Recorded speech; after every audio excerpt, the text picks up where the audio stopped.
My Lords, just to go back, Mr. Grogan points out that I may not have explained those, the list of examples such as stone curlews, traffic forecast, etc.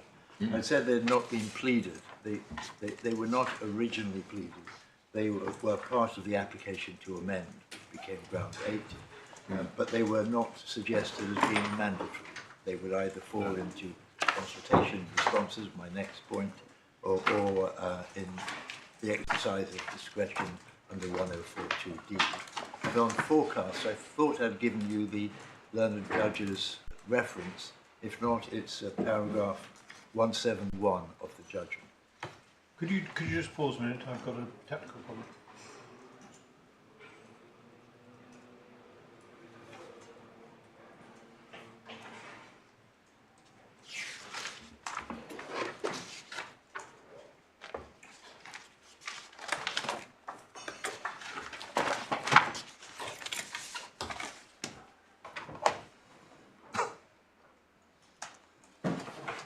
Okay, 1 minute. I will be there. Maybe.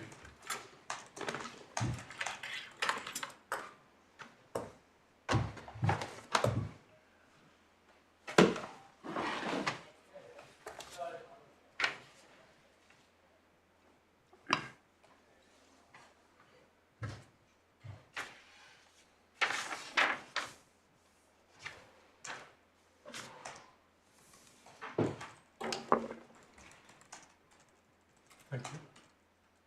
Okay, thank you so much. I was just going to say one more sentence on section 1042D. Yeah. And it's this: if the Secretary of State thinks that a particular matter is both important and relevant, then he shall have regard to it.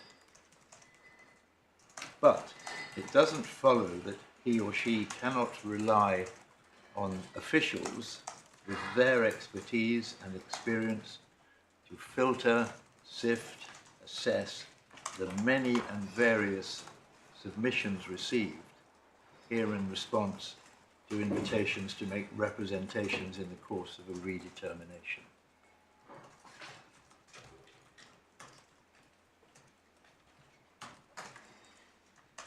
So could I move then to the second reason advanced by the appellant as to why there should be a specific consideration of pretty well all the submissions made, and that's consultation.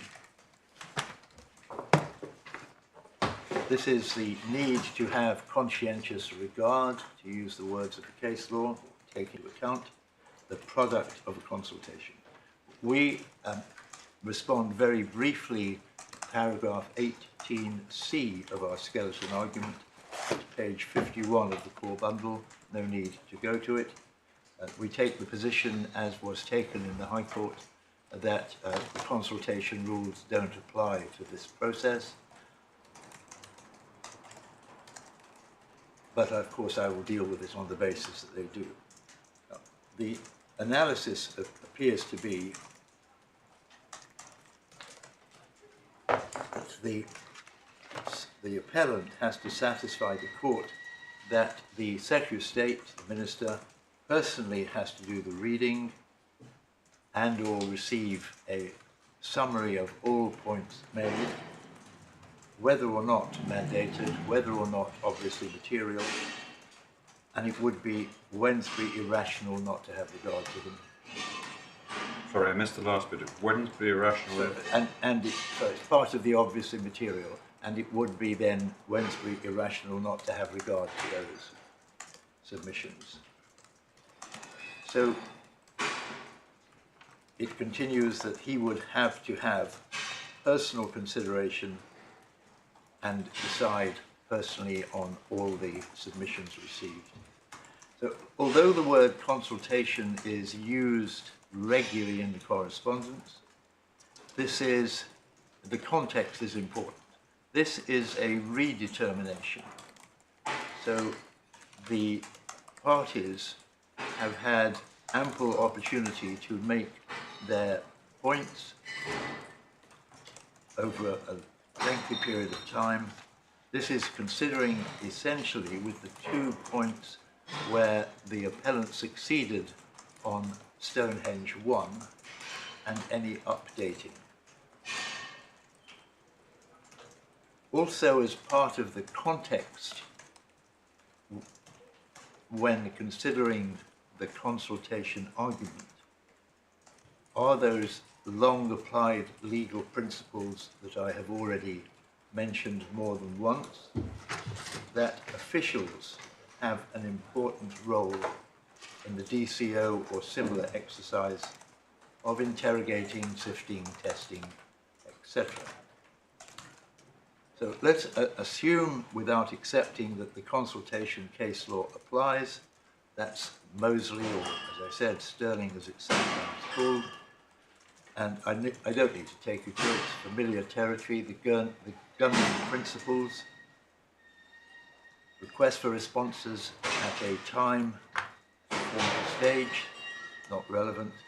The proposer provided sufficient reasons to permit intelligent consideration, not relevant.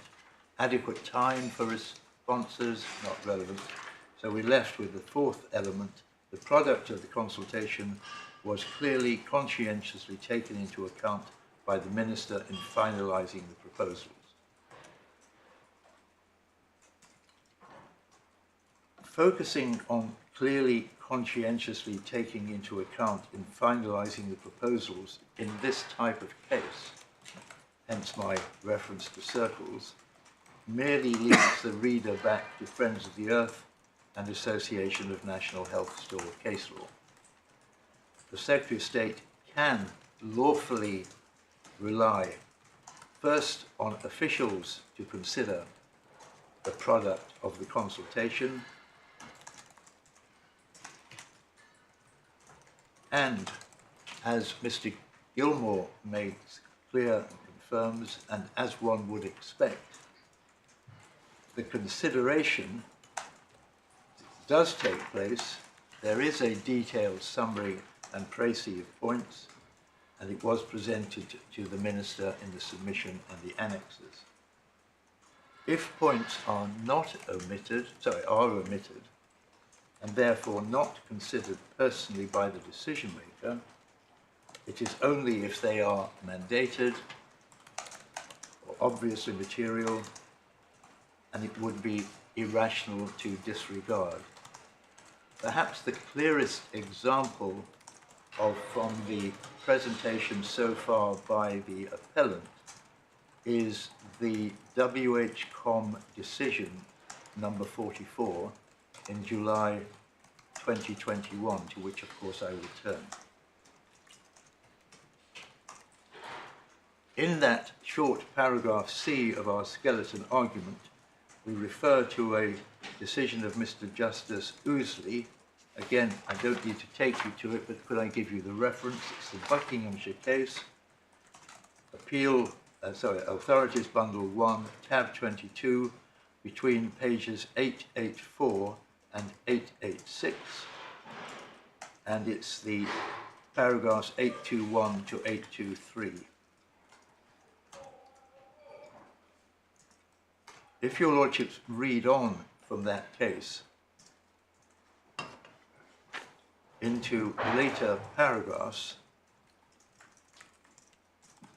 with the page 888, paragraph 831, he talks about when something went wrong.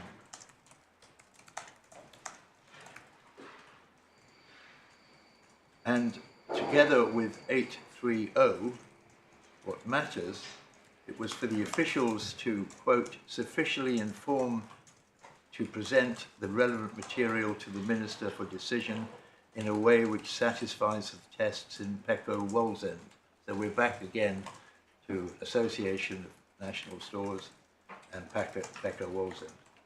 Could I then go to one case relied on by my learned friend, and that's the Stevenson case, which is Authorities Bundle 2 at tab 34, page 1235.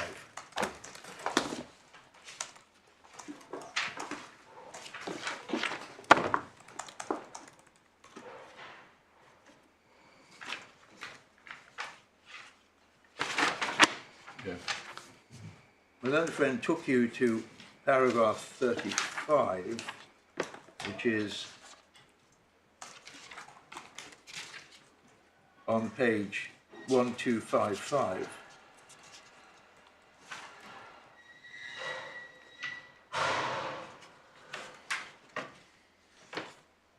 Which again, as I read it, takes one eventually at paragraph 36 on page 1257.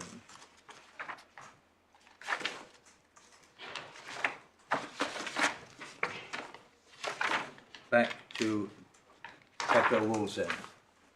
So I won't take you through it, but that's the circle. When dealing with that case, there was a question to my learned friend Mr. Wolfe, and he accepted that the test was something along these lines, that there should be an adequate summary of the responses to the consultation. But that begs the question as to where the line is to be drawn on adequacy.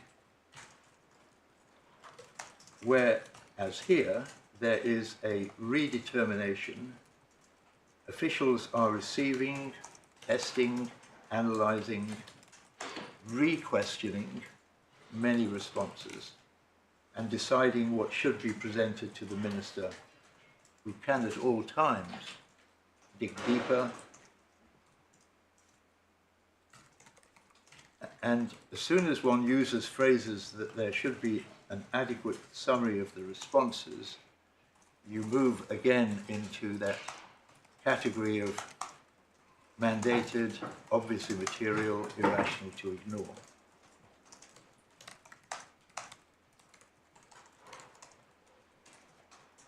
And we say, without going through in detail, that the learned judge was right.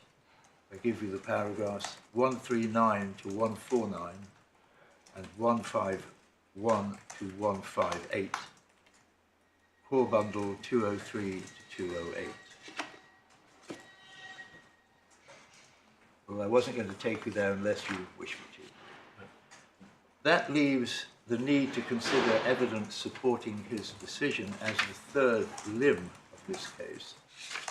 The decision letter, as you have seen, and you've read some of the paragraphs, reading it as a whole, covers all the main points, including all the mandated points, is full of references to the evidence, and there are reasons supporting the decision. So that third point doesn't go anywhere.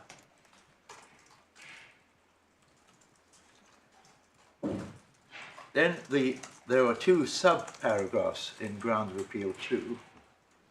The judge erred in law in holding the minister needed personally to consider only what was in law obviously material.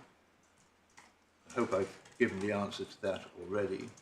And the judge erred in law in concluding that the minister's briefing did not omit obviously material consideration. We deal with this in our skeleton argument of paragraph 19, core bundle, page 951, and yet again it takes us back to Friends of the Earth at Authorities Bundle 3, tab 43, 1792.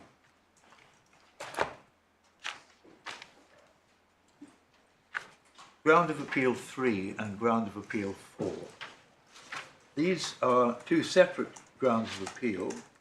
You'll find them in the core bundle where the grounds are set out at page 126 and 127.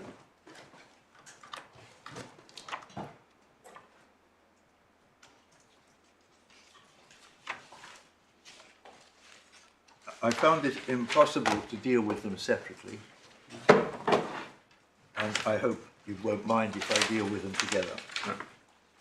They are considered together in our skeleton argument at paragraphs 35, 49, and at the heart of these complaints, fully developed by my learned friend Mr. Wolfe, is that it was unfair, therefore unlawful, for the Secretary of State not to reopen the examination so that the evidence could be tested by a panel of examiners.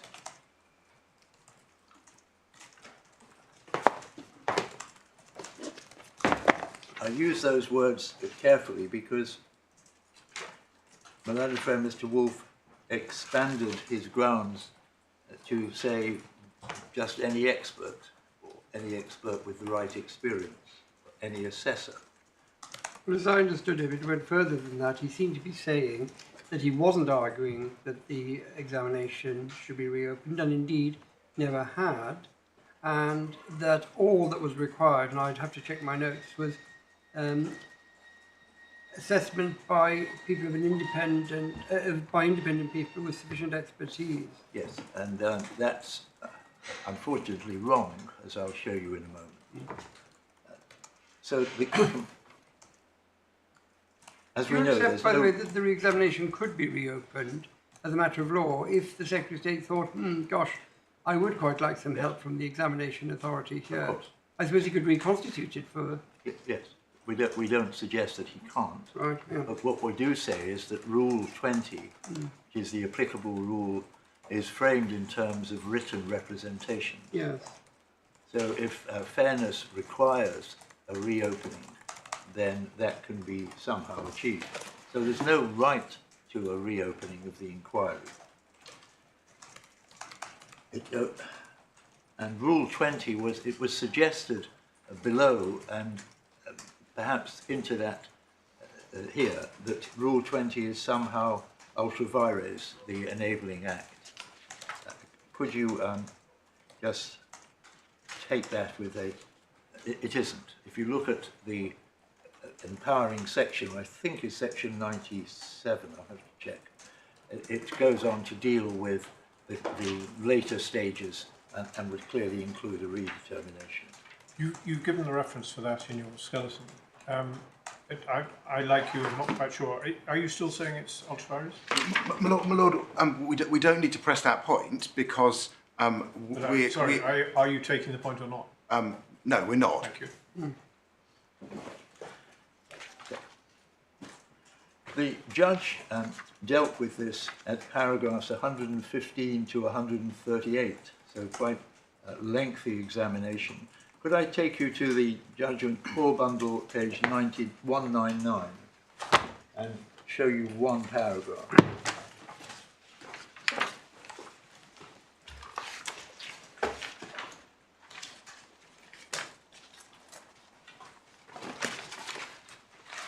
This paragraph 137 on page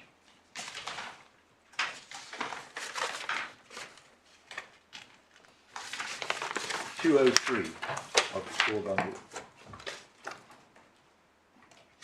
And it's the final sentence. In my judgment, the appellants have failed to identify any issue which, as a matter of fairness, are required to be dealt with in that way, and could not properly be addressed by written representations to the department and questions from officials.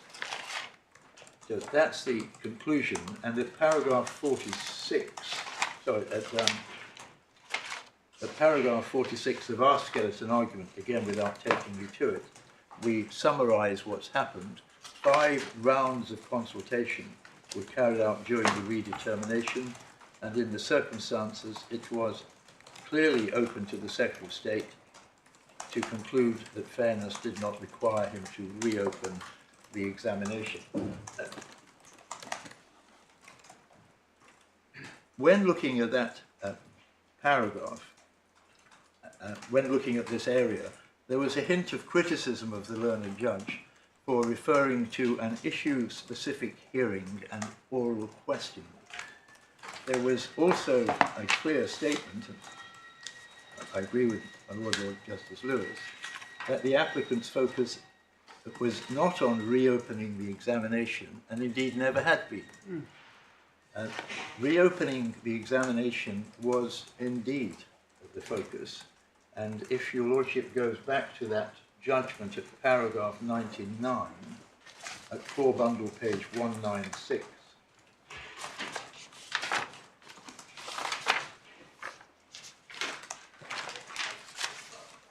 199 is dealing with ground 1 in the judicial review. If you stay in the core bundle and turn to page 251, you'll see that is the reference skeleton argument in the High Court. Ground 1 is described as unlawful failure to reopen the examination.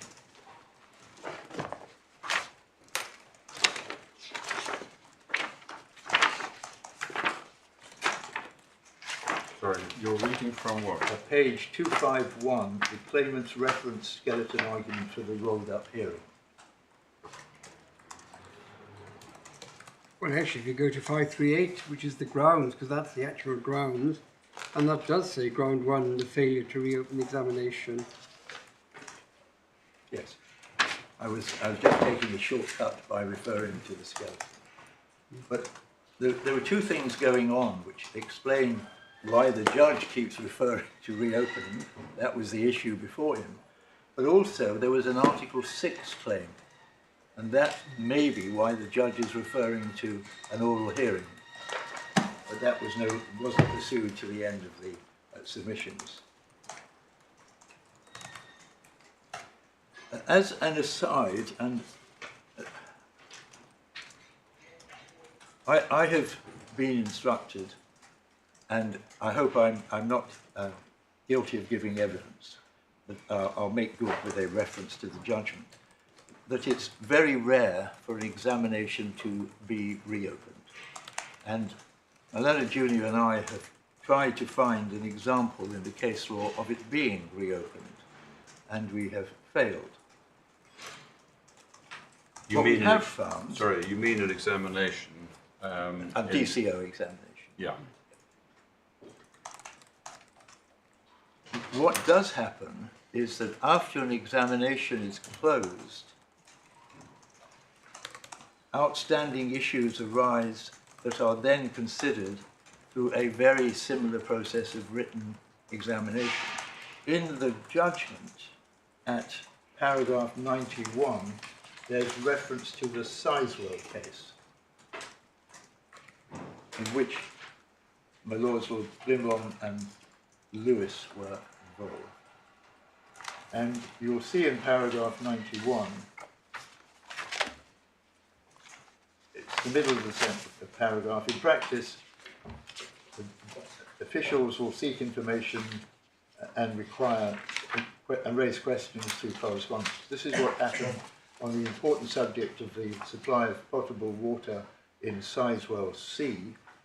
And in 98, there's a summary of the statutory framework by His Lordship, which you might find helpful, on page 195, 196.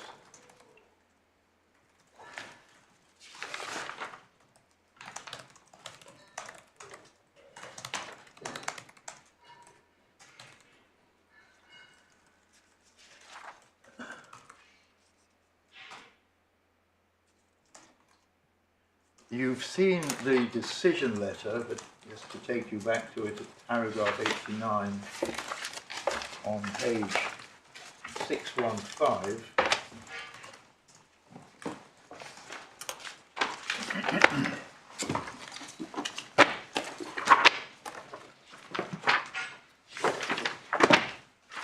And again, if you could just read through to the last sentence. The Secretary of State has therefore considered whether the examination should be reopened, but considers that it is not necessary to do so in this case for the reasons given above. And that is then, as I said, developed by the learned judge. And the paragraphs in the judgment, same bundle, page 208, are paragraphs 160 to 162.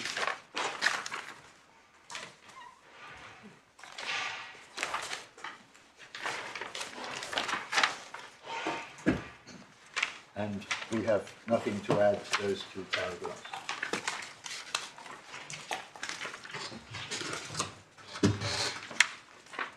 Just staying with the judgment of paragraphs 169 and 170,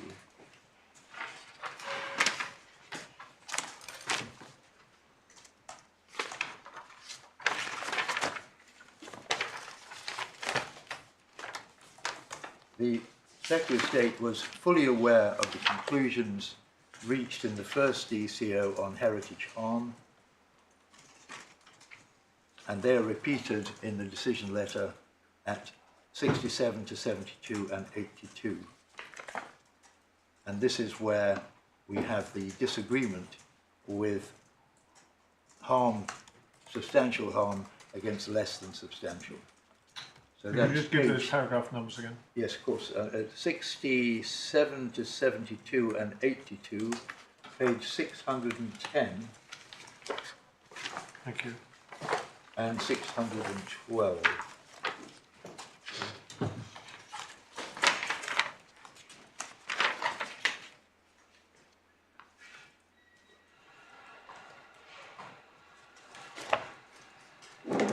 And this 82 is the summary, but you will see if you look at 69 to 70 that the decision maker is considering a series of submissions. And also in 72, at the top of page 610, the decision letter notes this. The Secretary of State notes that the examining authority's view on the level of harm being substantial is not supported by the positions of the applicant, Wiltshire Council, the National Trust, the English Heritage Trust, DCMS and Historic England. These stakeholders place great weight on the benefits of the WHS from the removal of the existing A303 road compared to any consequential harmful effects. And so it isn't unreasoned, it's reasoned in detail and supported.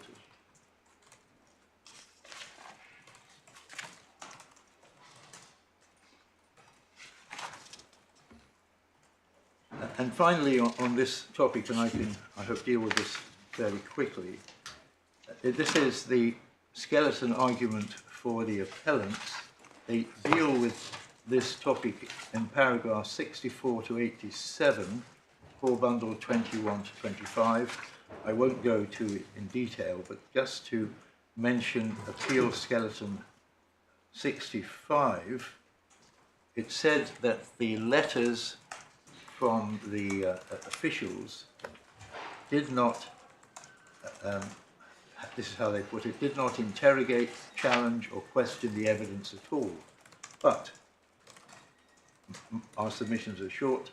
The officials did test the evidence submitted by National Highways. And for example, see supplemental bundle 2, pages 10 and 11, where the officials, the department, identifies points made by interested parties and asks National Highways to respond. And this is very similar to the process undertaken by the examining authority. I could show you one example, supplemental bundle 1,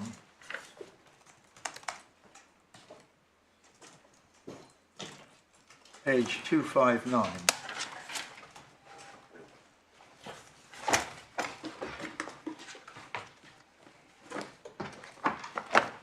This is, go back to page 256, the response from Highways England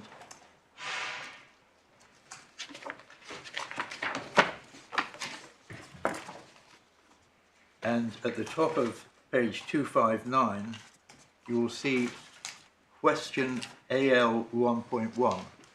Having regard to paragraph 46 of the NPSNN, please identify all legal requirements relating to the assessment of alternatives applicable to this project. That's a question from the examining authority. No different in principle from the questions asked by the officials. similar letters, similar questions are at 262, 263 and 265 and elsewhere. So nothing unusual in asking questions to interrogate and pursue the evidence. At paragraph 66 of their skeleton argument, the appellant refers to the Beaker period settlement, and I'm delighted to inform the court that my learned friend Mr Taylor will be responding on that.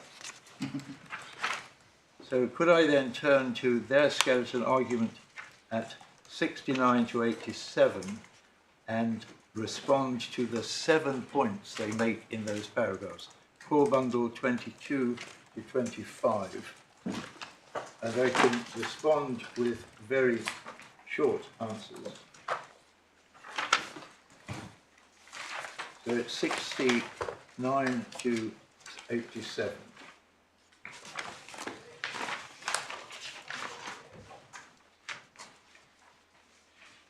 And you'll see that there are a number of questions, starting with the first question of paragraph 70, and this is why the process is unfair and unlawful, and there are 7 points if you go into groundwater and beyond. The 7th point is in paragraph 86.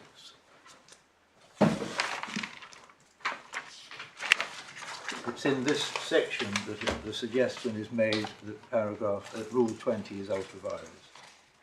Could I just touch on a couple of the points? The second point is paragraph 75.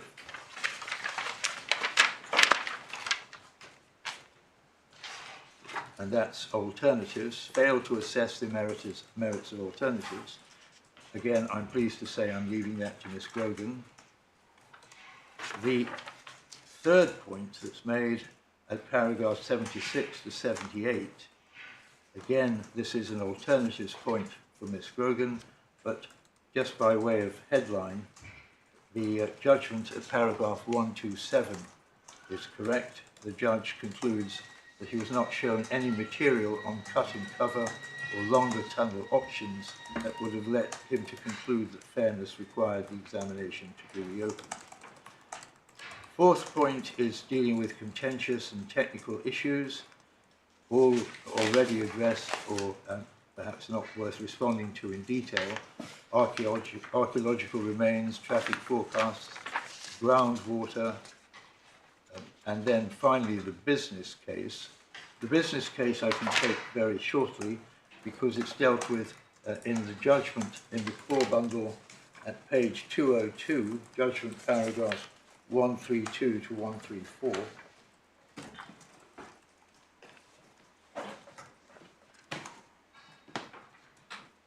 And we have nothing to add to that judgment. So which paragraphs? 1, 2. It's at the 202 of the core bundle, paragraphs 132 to 134. Thank you.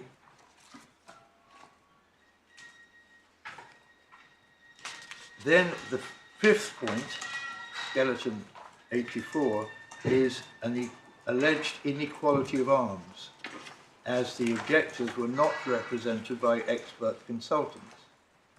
But, 2 short responses. The appellant has not identified any matter where the alleged inequality of arms prevented it from putting its best case forward. In any event, as I read the submissions, the appellant was assisted by its own team of experts, including archaeologists and, of course, lawyers. And they complain that their expert evidence wasn't listened to. And they can't have it both ways and say that they have eminent experts who were not listened to, but the applicant was somehow at an advantage. And you may see from, and I'll give you the reference without taking you to it, at supplemental bundle 2, pages 179 to 285, there are submissions provided by the appellant, drafted by or assisted by Dr. Simon Temple, an expert in transport, and Dr. George Reeves, an expert in geology. And in any event, other expert interested parties also participated, including Historic England and the Environment Agency. 6th point, National Highways is owned by the government, nothing in that point. And then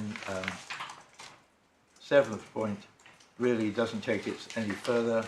It said that Stonehenge is of national significance and international importance. Everybody involved knew that. The risk of delisting I'll deal with later. That leaves quickly the burden of proof point. This is in paragraph 56 and 95 of their skeleton argument. I'll give you the reference without taking you to it. And they make 2 points. This is core bundle pages 20 and 27. They contend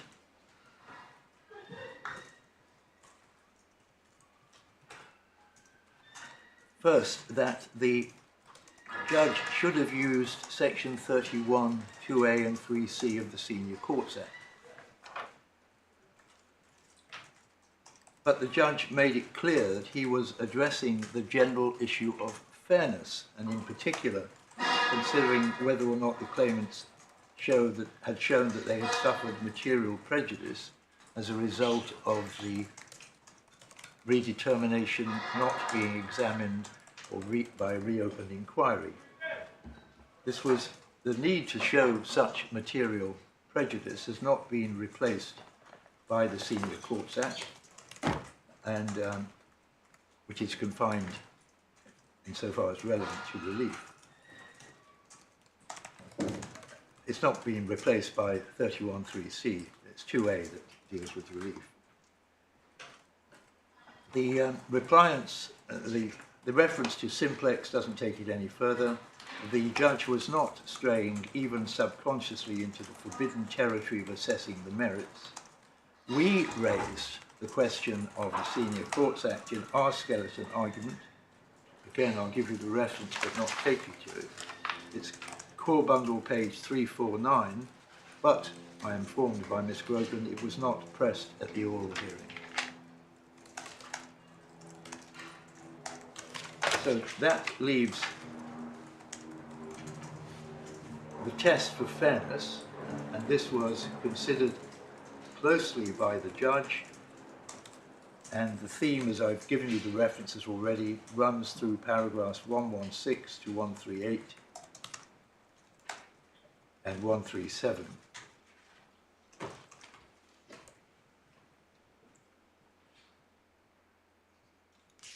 And this is where there's criticism of the reference to oral questioning. I don't need to go back. The other submission is that the judge considered for himself the substantive merits of the issues, and particularly traffic forecasts and business case. But he didn't, put simply. What he was doing, and rightly doing, see paragraph 130, was asking the question to himself, do the examples relied on by the appellant, and I quote, show that the nature of the material and the issues raised was such as to require the examination to be reopened? That question to himself was then explored in the following paragraphs. And he ends in paragraph 131, it is self-evident that the applicant's case on the need for the scheme did not depend on its central case forecast being accepted, etc. Same with the business case. And there is, with great respect to my learned friends, nothing in grounds of appeal 3 and 4, which takes me to grounds of appeal 4, 5 and then 6.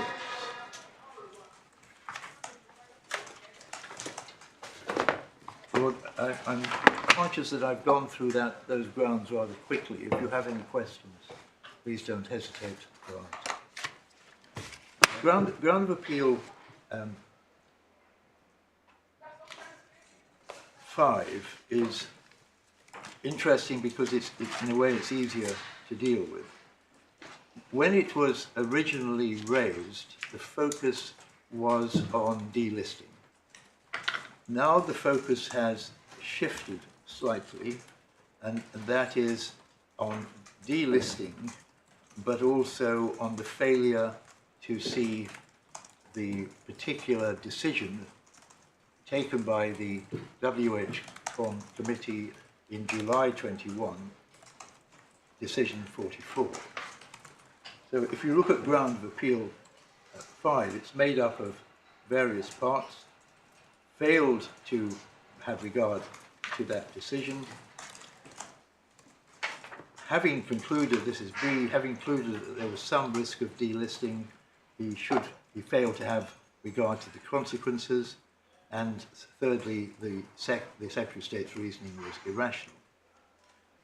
It's addressed at length, as you would expect, in the skeleton argument for the appellants, paragraphs 98 to 116, and addressed in the judgment at paragraphs 198 to 223.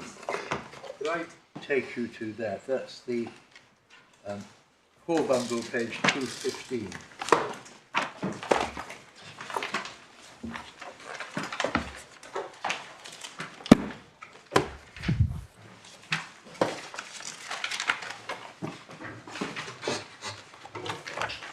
It's under the heading of ground 3, and ground 3 reads as follows, without taking you to it. It was irrational to give no weight to the risk of the WHS being delisted, and that's at core bundle, page 268. So the focus at that stage is on delisting, and that's made clear by paragraph 198. The learned judge deals with the whole subject, including at paragraph 200, setting out the background, which is the decision in decision 44. And you were taken to paragraphs through to paragraph 11, I think of paragraph 12. Could you look at paragraph 13, my lords, on page 216? I'll take you to the original if necessary. Finally, the committee requests the state party to submit to the World Heritage Centre by the 1st of February 22 an updated report on the state of conservation of the property and the implementation of the above, for examination by the World Heritage Committee at its 45th session, with a view to considering the inscription of the property on the list of World Heritage in danger if the A303 route upgrade is not modified to deliver the best available outcome for the OUV of the property. So that's how it ended, and that was in bold. I'll show you the significance of that in a moment. So the three complaints are not informed of that decision, and then, having decided not to rule out the risk of delisting, irrational not to consider the consequences, and then attaching no weight. The minister not informed is paragraph 108 of their skeleton argument, which I needn't go to, but it said that the sole briefing was paragraph 101 of the draft decision letter, and you've seen a bit of that. I cannot point to a document showing that the minister was provided with a copy of WH-Con decision 44, but I can show you what the governmental reaction to that decision was, and why the focus had shifted to the future rather than the past. Everybody involved knowing that there had been critical decisions by the committee. And could I go back to supplemental bundle 3 at page 243.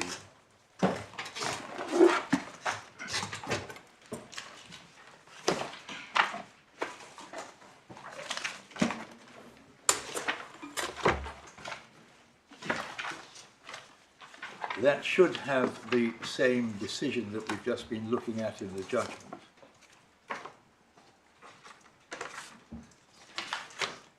So on 244, you will see the paragraph 13 that was in the judgment. What you have on the opposite page, my lord, is some pages, pages 6 to 21, of the government's response to that request. Sorry, where are these? So that's from page 245 of the bundle onwards, is it? 245 onwards. Oh, I see. So opposite, oh sorry, in my bundle, opposite page, it's 245. We can provide, if needed, the first 5 pages, but it's the Is this the whole document? Sorry, what? Is 245 and following the whole document? No, that's page 6. You see at the foot of the page? Yeah. So what is the document this is from? The document is called the State of Conservation Report. It's dated the 1st of January 2022. You see that from the index. And it's the response to the request in paragraph 13 on page 244. So the state party, the UK, was requested to produce an updated report on the state of conservation, and this is it. And the date of the document, sorry. Is the, I think it's the 1st of January 2022. If you go back to the index,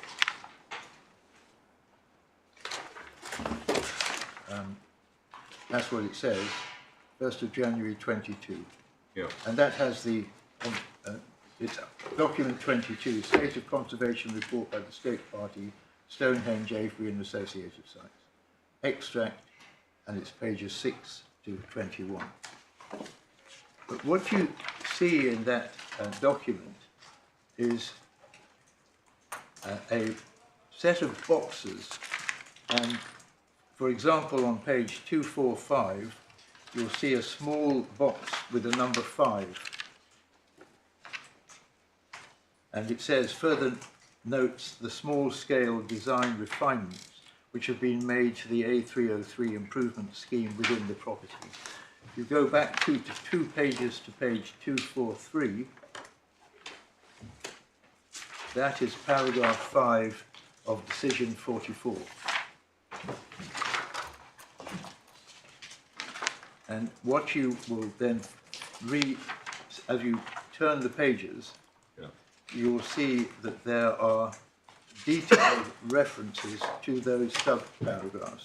Yeah. And for example, on table 1 on page 246, there's reference to elements incorporated into the scheme to minimise negative effects and enhance positive effects on the attributes that convey the OUV of the WHS.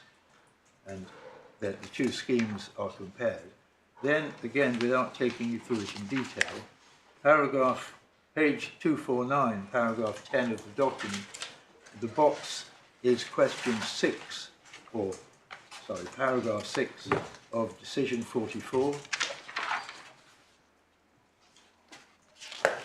And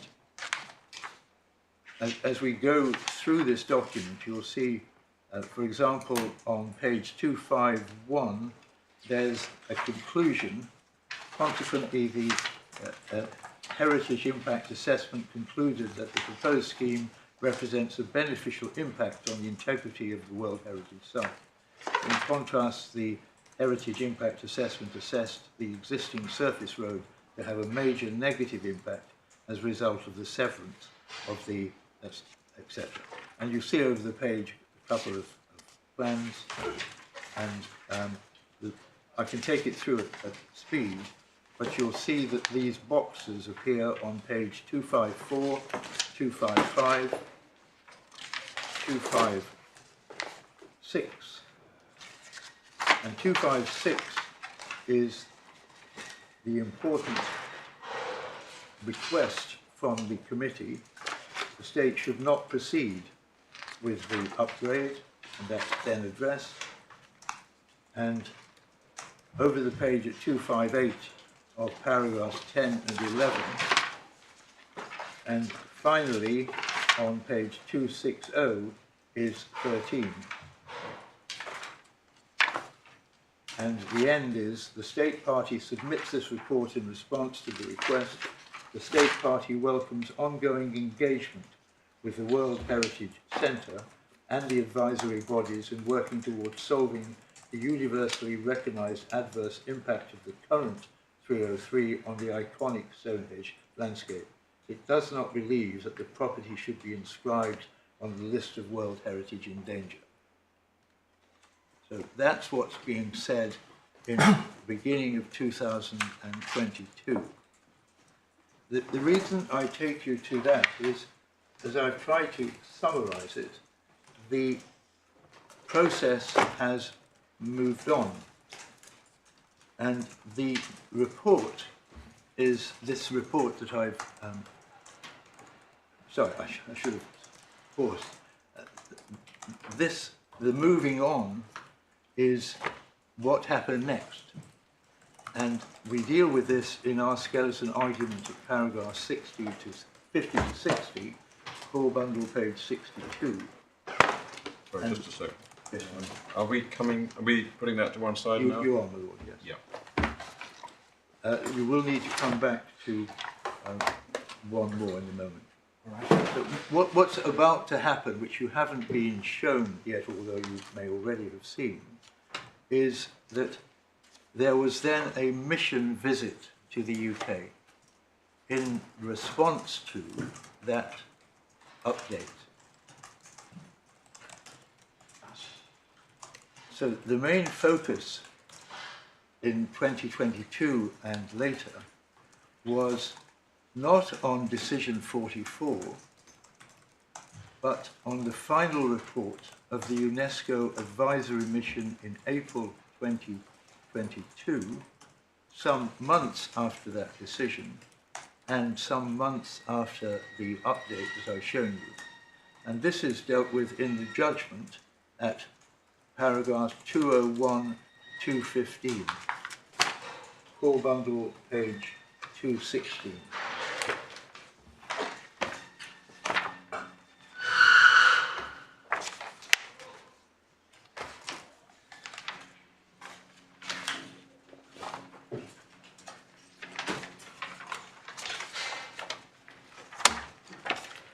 Well, I had read to you or shown you paragraphs 198 to 200.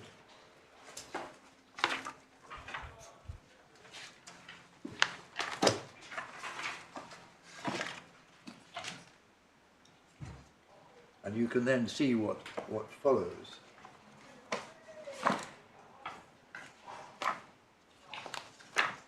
And it's paragraph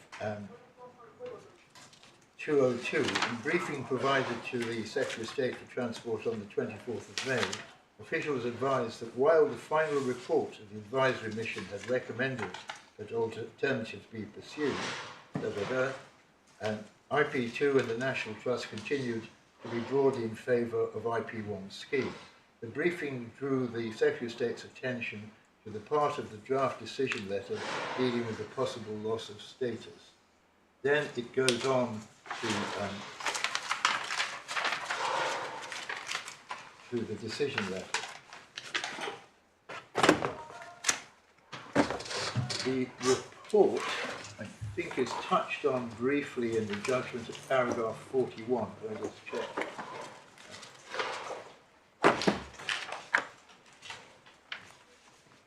Yes, it's the sequence is useful. If you go to page 185 of the core bundle, there's reference at paragraph 34 to the representations by Acomos and Kay. Then over the page, as the history is set out, you eventually get to paragraph 41. It's 40 first. On the 3rd of August, the Stonehenge Alliance sent representations. And then on 25th of August 2022, UNESCO's advisory mission published its report. And so that's the big stage, or the big next step. The 25th 20th of April. I was just trying to remember the date. It's the 25th of April 2022. And in paragraph 41, you can see that the government, this is the third line, the government had invited the mission to carry out this exercise. And you'll see just above it, but perhaps I should read the whole sentence. On the 25th of August, UNESCO's advisory mission published its report to the UK government, assessing the A303 scheme and possible modifications in the light of the WHC's decision on 31st of July 2021. That's decision 44. The government had invited the mission to carry out this exercise. The mission acknowledged that the scheme would remove the A303, but said that the dual carriageways and cuttings would be adversely and irreversibly damaged, etc. So the same points are made by the mission in its report.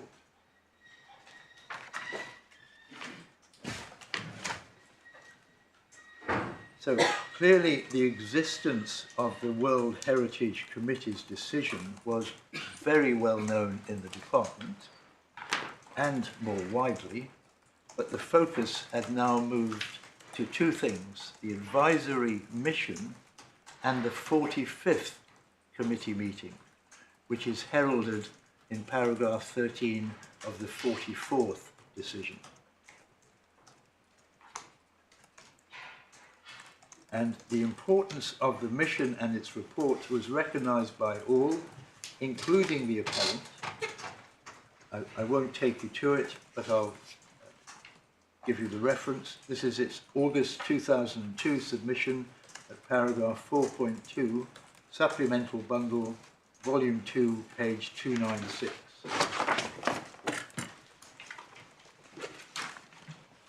What did the department do in response to the receipt of that report? Well, first of all, they went to the applicant, as you would expect, and that's supplemental bundle volume 2 at page 15, a letter dated the 26th of August, noting that the report, although to the British government, had been submitted to the Secretary of State for Transport. The applicant duly responded, and on the 13th of September 22, the department sought comments on that response from interested parties, including the appellant. The letter is not in the bundle, I regret, but it's referred to by Mr Gilmore at paragraph 25 of his witness statement at supplemental bundle 3 at page 164. The most important then development, and we've mentioned this in paragraph 5 of our skeleton argument, is the annex you haven't yet seen, which is Annex F. This is Annex F to the submission made to the Minister in May 2023. It's in two places in your bundle. Could I take you to it in supplemental bundle 2 at page tab 15, page 298. So this is Annex F at 298. 2298. 2298.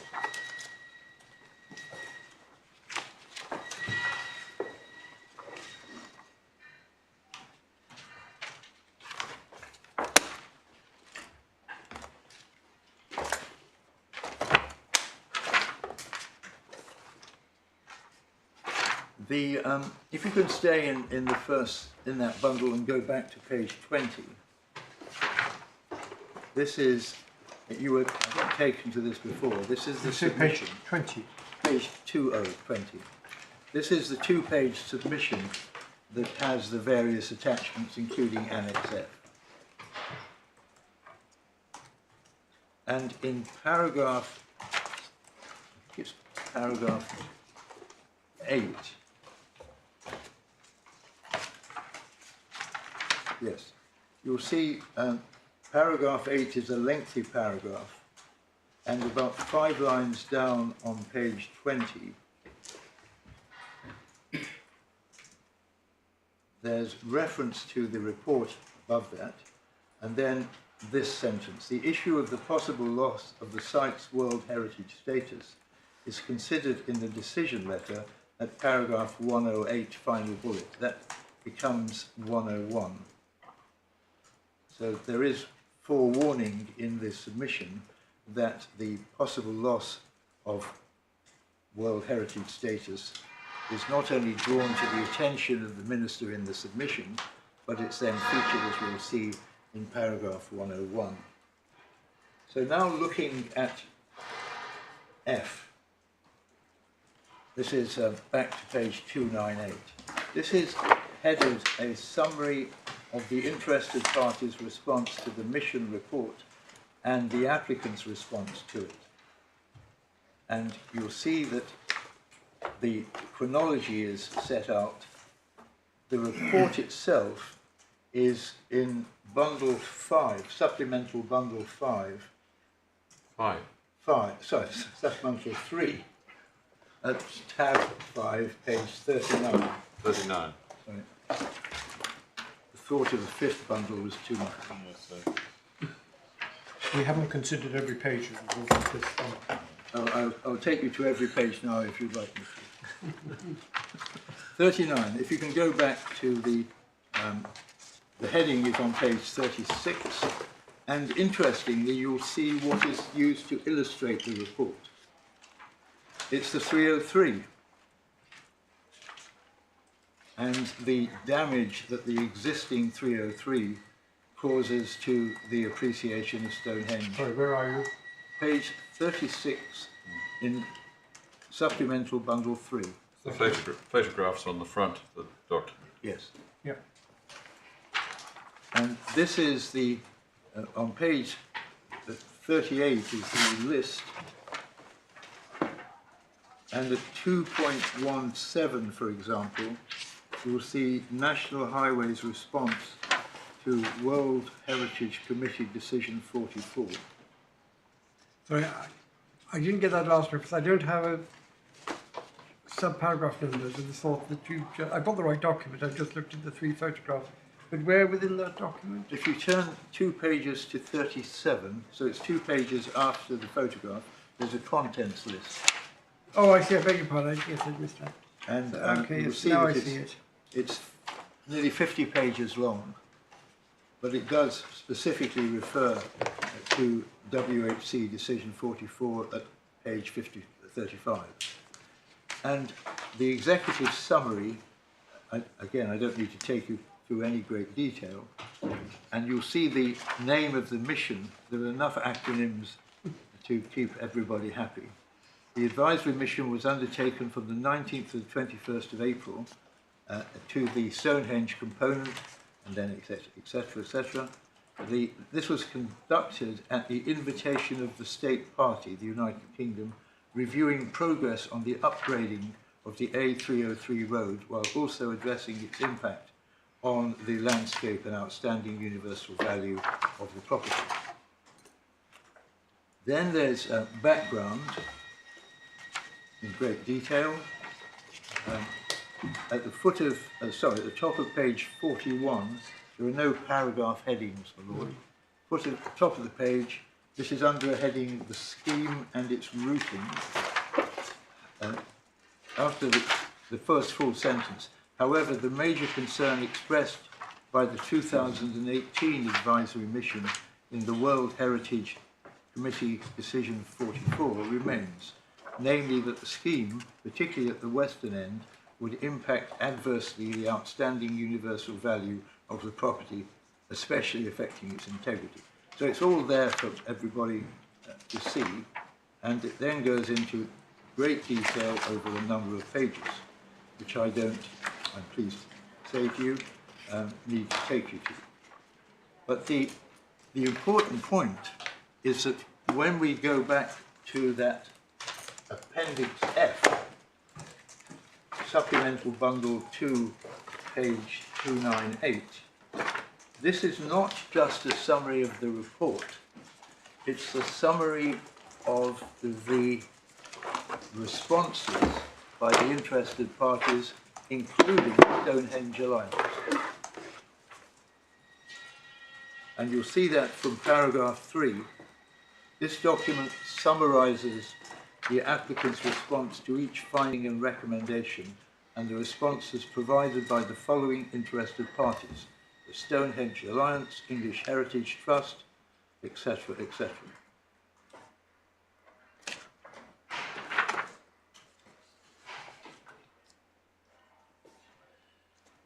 In paragraph, if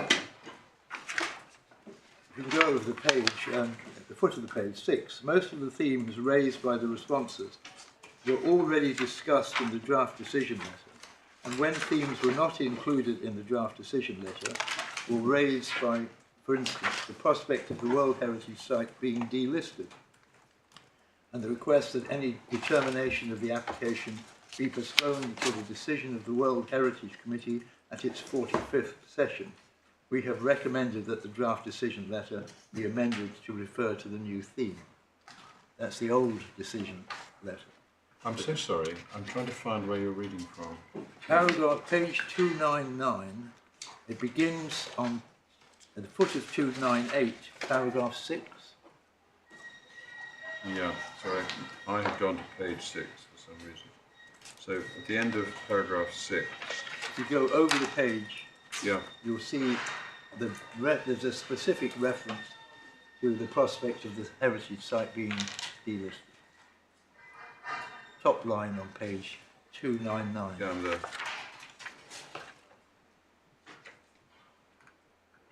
Thank you.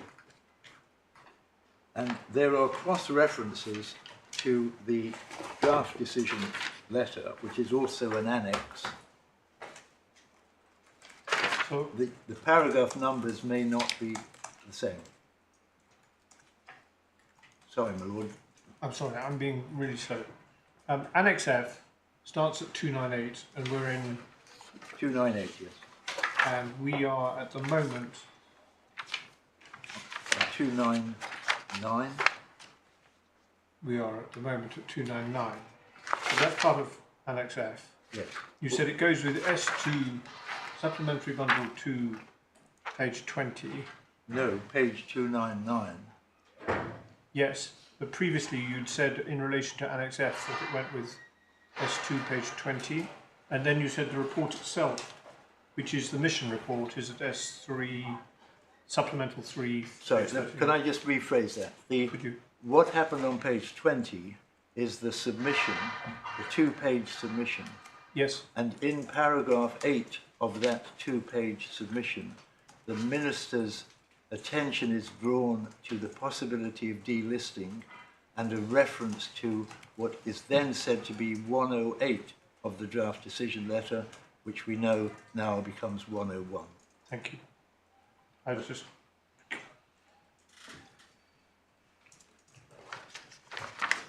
My lord, again, I don't want to use all my time reading from Annex F, but if I could pick up a couple of highlights.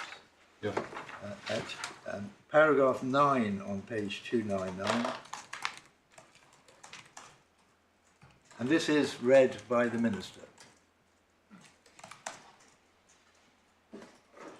The Stonehenge Alliance considers the proposal would breach the World Heritage Convention, even if in any matter of judgment to the decision maker, stating that its position is supported by the mission report. So we're back to the report, which goes back to decision 44. And then paragraph 10 ends, it's a reference to ICOMOS UK, and it, right last sentence, or before we get to the last sentence, the last few words, these will be matters for the WH committee to decide. That's the 45th and now the 46th meeting. ICOMOS UK notes the WH committee's powers, including that of delisting. So that is a reference to the first finding of the report. The report is broken down into findings and recommendations. Paragraph 16 on page 300 is a reference to the third finding. If it helps, my lord, can I give you the reference to where these findings are? That's supplemental bundle 3, page 76 at page 79. The third finding is that the findings and recommendation of the mission report and the forthcoming decision of the World Heritage Committee at its 45th session are directly relevant to the redetermination of the application. And then at 18, there's again reference to Stonehenge Alliance and the views of the World Heritage Committee and their decisions.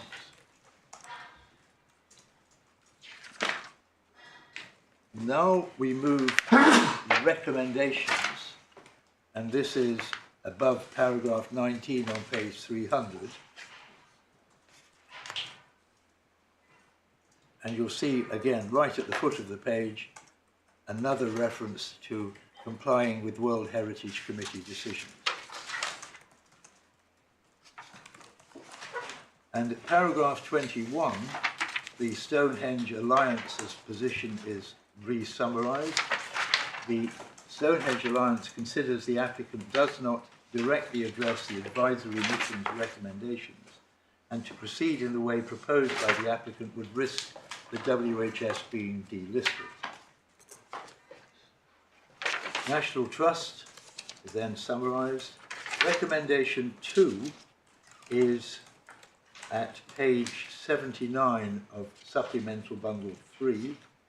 That's the original recommendation. This is the commentary.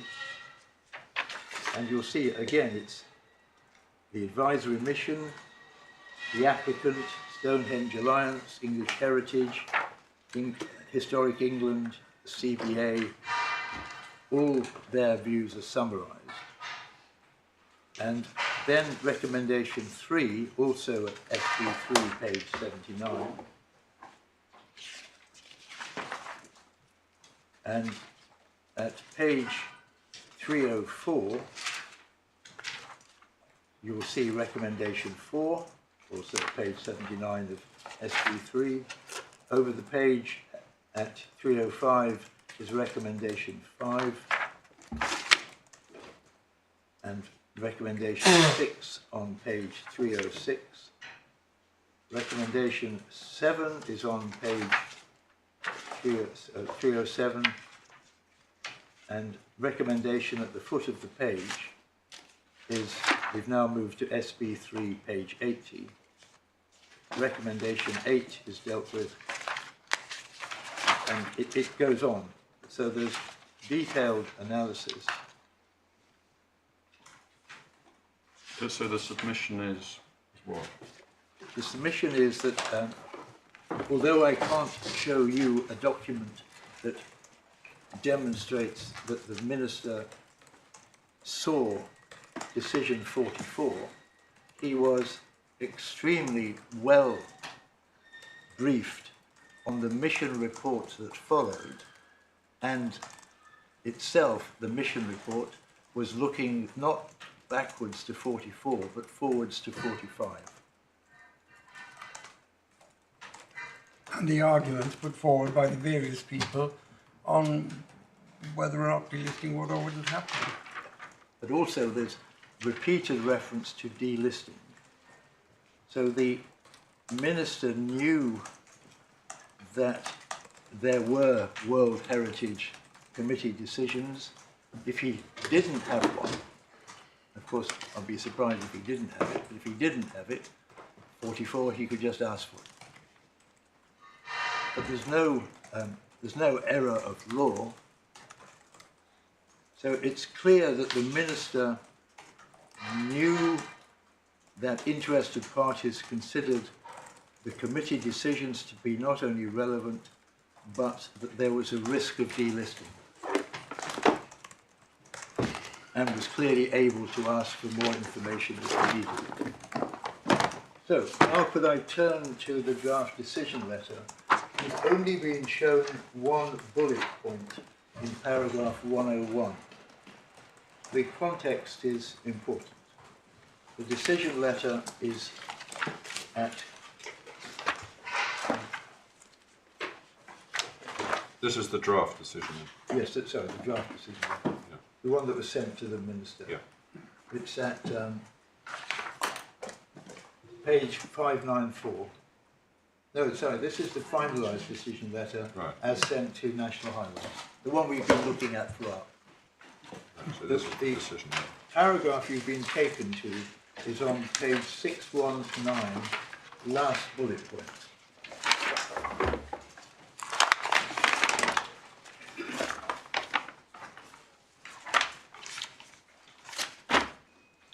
Yeah. I don't need to read that again, but could I take you back 2 pages to paragraph 100? There's a heading, the ICOMOS Mission Report, 19th to the 21st of April. That's the report we've been looking at and the summary we've been looking at. The reference, if you want to write it against it, is Supplemental Bundle 3, tab 5 at page 39. The Secretary of State notes the final report of the World Heritage Centre, etc., mission and the report, and has considered the findings and recommendations presented. So that's a clear statement by the Secretary of State that he has considered the report, which is at SB 3/5/39. But if he hasn't seen the actual report, he says he has considered the findings and recommendations because they're in Annex F, which we know is read. And then if you read through to the end of 100, but I invite you to do that. Yes.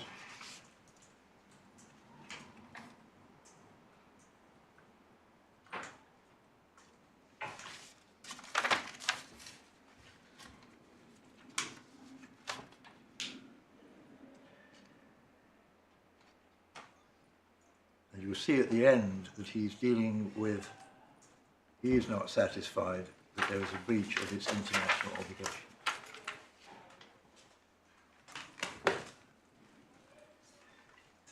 The next heading is also important.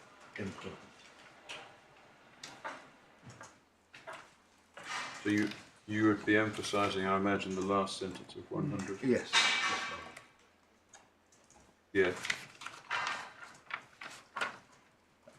And then you'll see there's now an expanded heading, which is to the mission report that is referred to before paragraph 100. Final report on the Joint Heritage Centre, etc. Report. And that's the one that's summarised in F. And you now see that there are many bullet points to 101 before you get to the risk of delisting. So on 14th of September, the Secretary of State invited comments on the mission report and the applicant's response to it. The Secretary of State considers that the themes raised in the mission report, the applicant's response and the comments received are addressed elsewhere in this letter, save for the following, which are addressed below.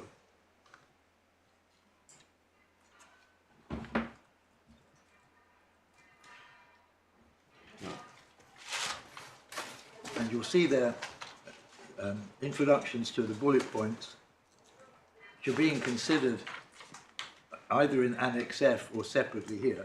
The third finding of that report, Recommendation 10, Recommendation 12, Recommendation 15, 16, 18 and 21. So it's been considered in great detail. So now we can look at the last bullet point in context. Several respondents, including the Stonehenge Alliance, the consortium of Stonehenge experts, and ICOMOS UK referred to the World Heritage Committee's power to delist properties. So that is a clear reference to delisting. But it's the next few words, and referred to the prospect of Stonehenge losing its status. So it's not just the power, it's the risk. The Secretary of State has taken this issue, that's the risk and the existence of the power, into account, but given it no weight because, one, if it were to happen, it would happen as part of a separate process, which is correct. See the guidelines that we've taken to by Melinda Fremers Hutton. Secondly, the Secretary of State is satisfied that the proposed development is in accordance with the NPSNN, and in granting consent, this would not lead to the UK being in breach of the World Heritage Convention obligations. And three, I'm inserting the numbers, the applicant will be working with advisory bodies when constructing the proposed development. So there will be an attempt to ameliorate the effect, and in order to persuade the committee not to put it on the endangered list, and also to persuade the committee not to consider delisting. Mr. Fleming, it's 4, isn't it? One is line 1, 2, 3, 4, 5. If it were to happen, it would be a separate process. 2 is the Secretary of State is satisfied that it would be in accordance with NPSNN. 3 is a separate and additional point. You're right. Not? I've been reading that sentence together without using the and as a... But syntactically and logically, you're it's a separate point, isn't it, in granting consent. And then, and 4, penultimate line, the applicant will be working with advisory. You're correct, yes. So it's whether they're good, bad or indifferent, it's 4 reasons. Yes, the third reason and the fourth reason could be part of one reason, because that's preferring paragraph 1.33 and 1.134 of the NPS to Articles 4 and 5 of the Convention. So yes, do you say you have to read the whole of the bullet point as a piece, yes, with its separate elements in it? And is it or not your submission that, first of all, the Secretary of State takes into account that it would be a separate process, which you say is correct as a matter of fact, but also, and perhaps crucially, that in any event, in his judgment, the development, if implemented, would not lead the UK to be in breach of its yes, WHC obligations. and also, if the committee continues to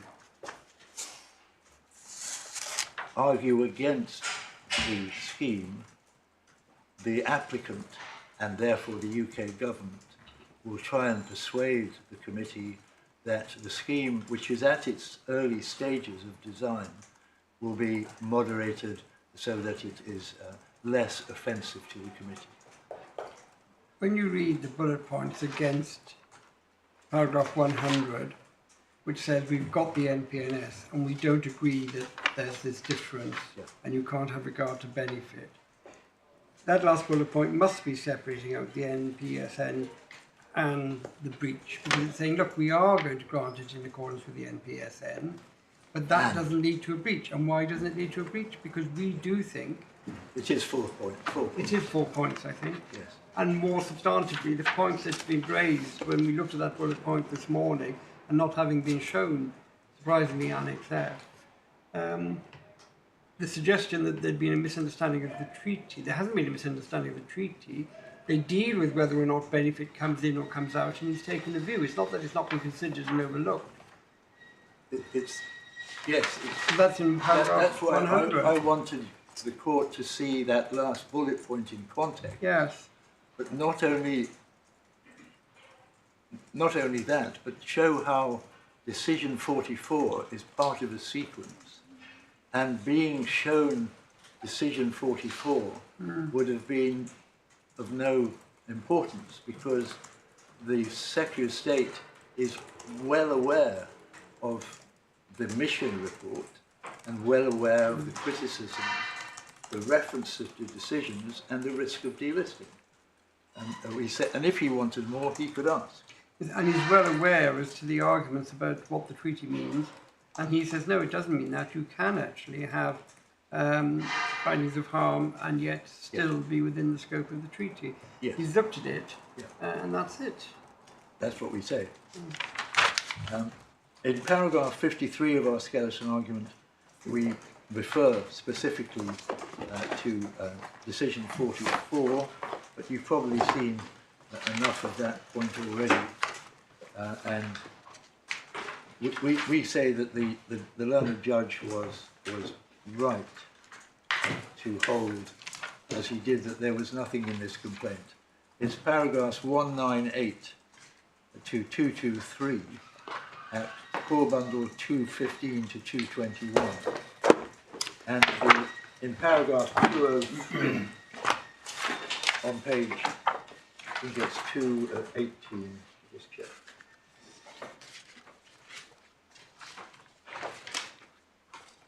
Uh, 203 on page 70, 217, the learned judge sets out the whole of that last bullet point, and he then deals with the reasons and analyzes them, and he refers to 3 reasons. It's why perhaps I've been using that. You see that the reasons, as explained by the learned judge, in page 220.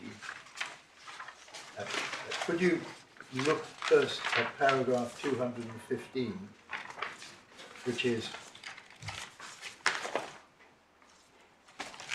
back to decision 44, and then the 3 reasons are in 218 to 221.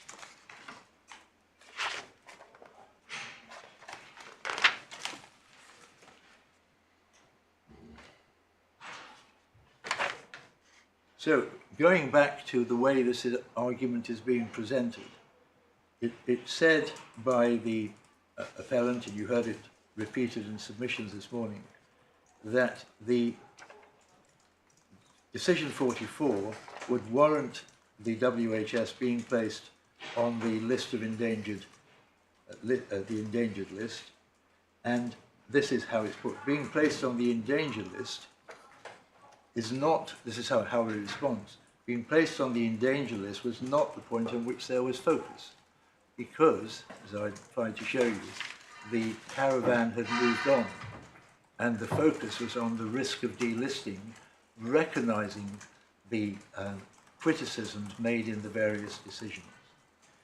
The appellants rely on the Samuel Smith Old Brewery case, which I don't think has been referred to in submissions. Could I give you the reference and make one small observation? It's a Court of Appeal decision in 2009, and it's at Authorities Bundle 1, tab 19, page 543.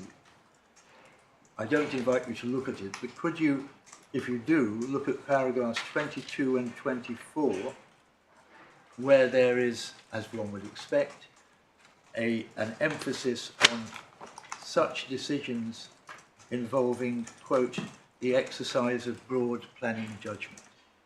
And that's what's going on here. Well, just which... it's bundle...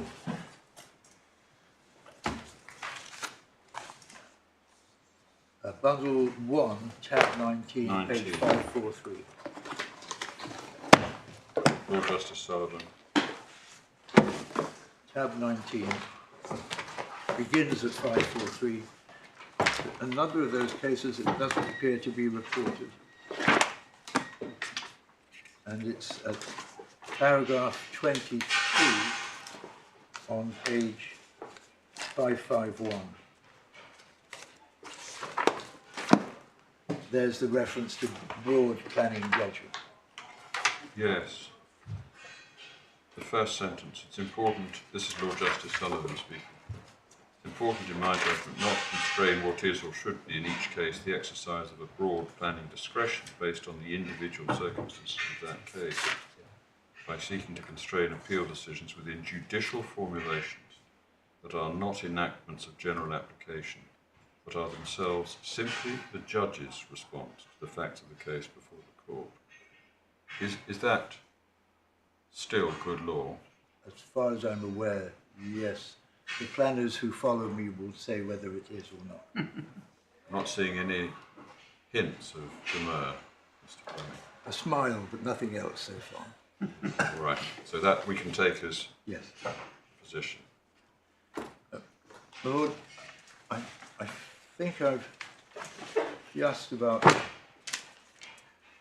dealt with this.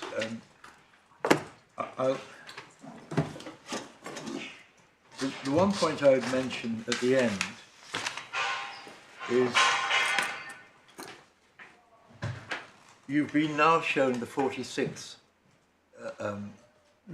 the fact that there will be 46 meetings, and there is a draft decision which again talks about going on the endangered list. We were intending to show you that as well, but the appellant's got in first. Incidentally, what happened to the 45th committee? Because we were all building up to that. Did it sound to be rather more of a damp squib than one at home? I think it was a damp squibble. No, it wasn't. It's repeated, was it? It was repeated, my lord. They repeated 44, Yes, did they? yeah, they So did, it's my just lord. 44A then, yeah. Yes, exactly. The court better have. So they repeated 44, but without listing. So we're building up to New Delhi at the end of the month. Was it listed? The same point. The same made, point. but I think the court better have it. We'll provide 45, so you have the set. And we're building up to New Delhi then at the end of the month with bated Yes. breath. Yes. The reason that I mention it at all is if you were to find against me the Secretary of State on not taking account of 44, but we win all the other points, I would want to be heard on relief. Yes. Because if there's going to be a new decision in 2 weeks' time, the Secretary of State maybe won't be allowed a moment to consider that decision. But Right, well, of course, I think what is best probably is to hear, not now, but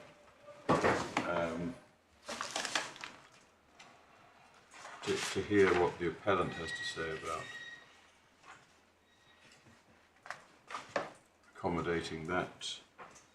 well, it's just what to do with 46. It's there hanging, and we've got Mr. Harwood who's going to deal with the imponderables. I'm just putting up a marker. Could I just withdraw the marker? But it's only about 44. It's not about what we do about It's only 46. about 44. Only about the fact that you say, if we could do that, despite everything you've said, the fact that they didn't refer to or see the text of 44. There'd be no point in going back to 44. Yeah. Could I deal with the last ground, my lord, and deal with it quickly? This is the judge was wrong. This is the convention ground. I can deal with this shortly. So this is ground. Ground of appeal 6. When it came to the World Heritage Convention, the judge was wrong in law not to treat interpretation of the convention as a matter for the court. And anyway, to hold the Secretary of State's view on compliance with it here was tenable. So it's a tenable point, and whether or not it's a matter for the court. It's we've addressed this. Sorry, this was addressed in the earlier judgment Stonehenge 1, which is mentioned in paragraph 62 of the latest judgment. If I can give you a few references and then move on. The convention is addressed in the decision letter at 185 to 187, core bundle, page 638.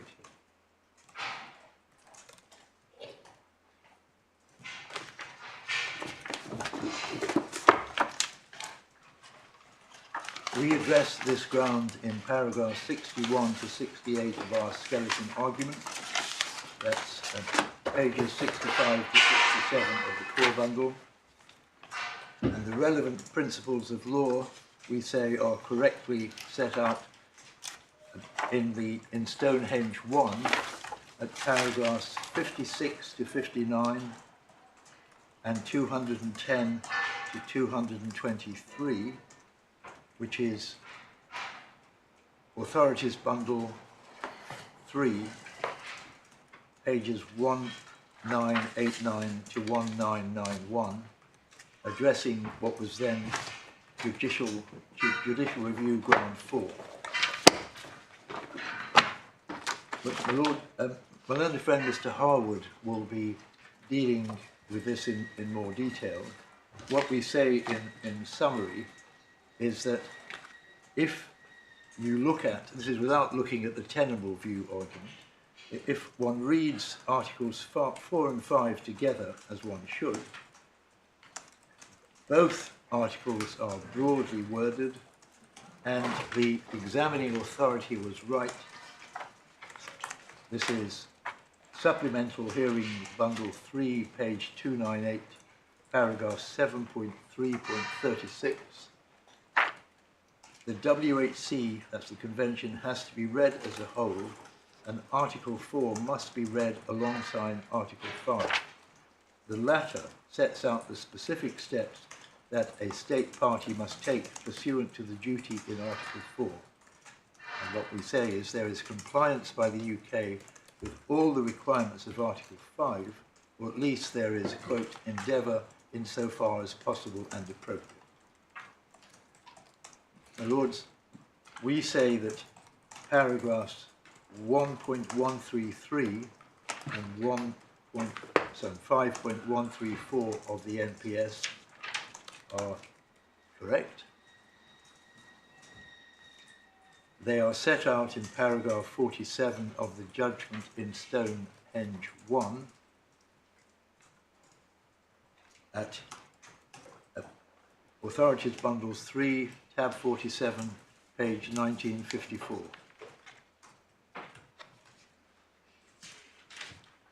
And so our short summary is that if it was appropriate for the court to interpret Articles 4 and 5,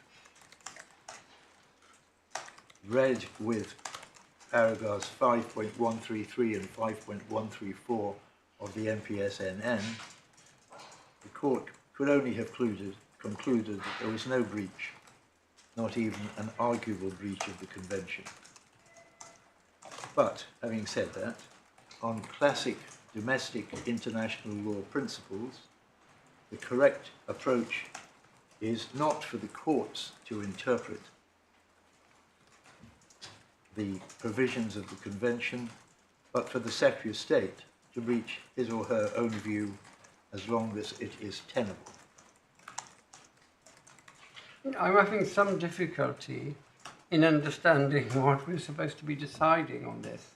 Are we deciding in the abstract on whether Articles 4 and 5 does permit of a balancing exercise where we can weigh harm against other factors? Are we deciding, and we can't truly be deciding, that were the scheme to go ahead, it would have to be taken off the list because it doesn't meet the criteria? Are we deciding NPS, what that means? It's hard to fathom. Normally I pick up a statute and the case is this is a breach of Section 1 of the Nigel Fleming Memorial Act, and I read it and I see if it is or it isn't.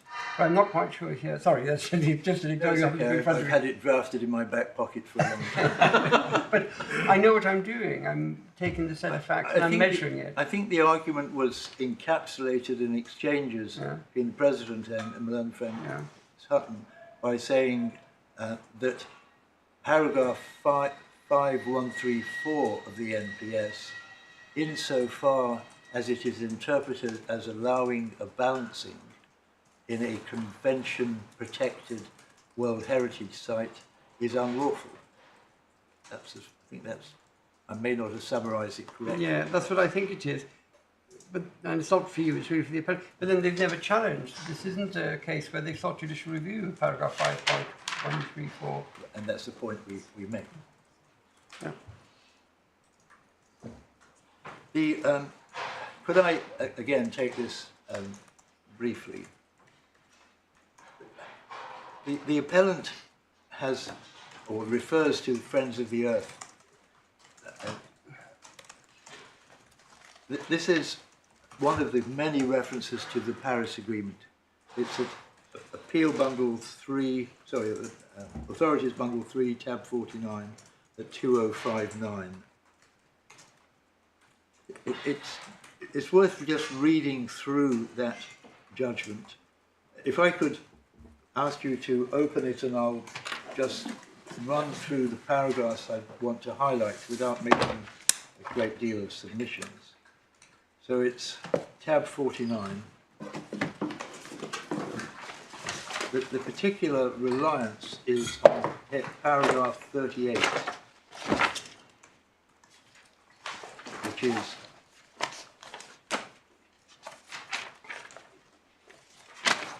on page 2070.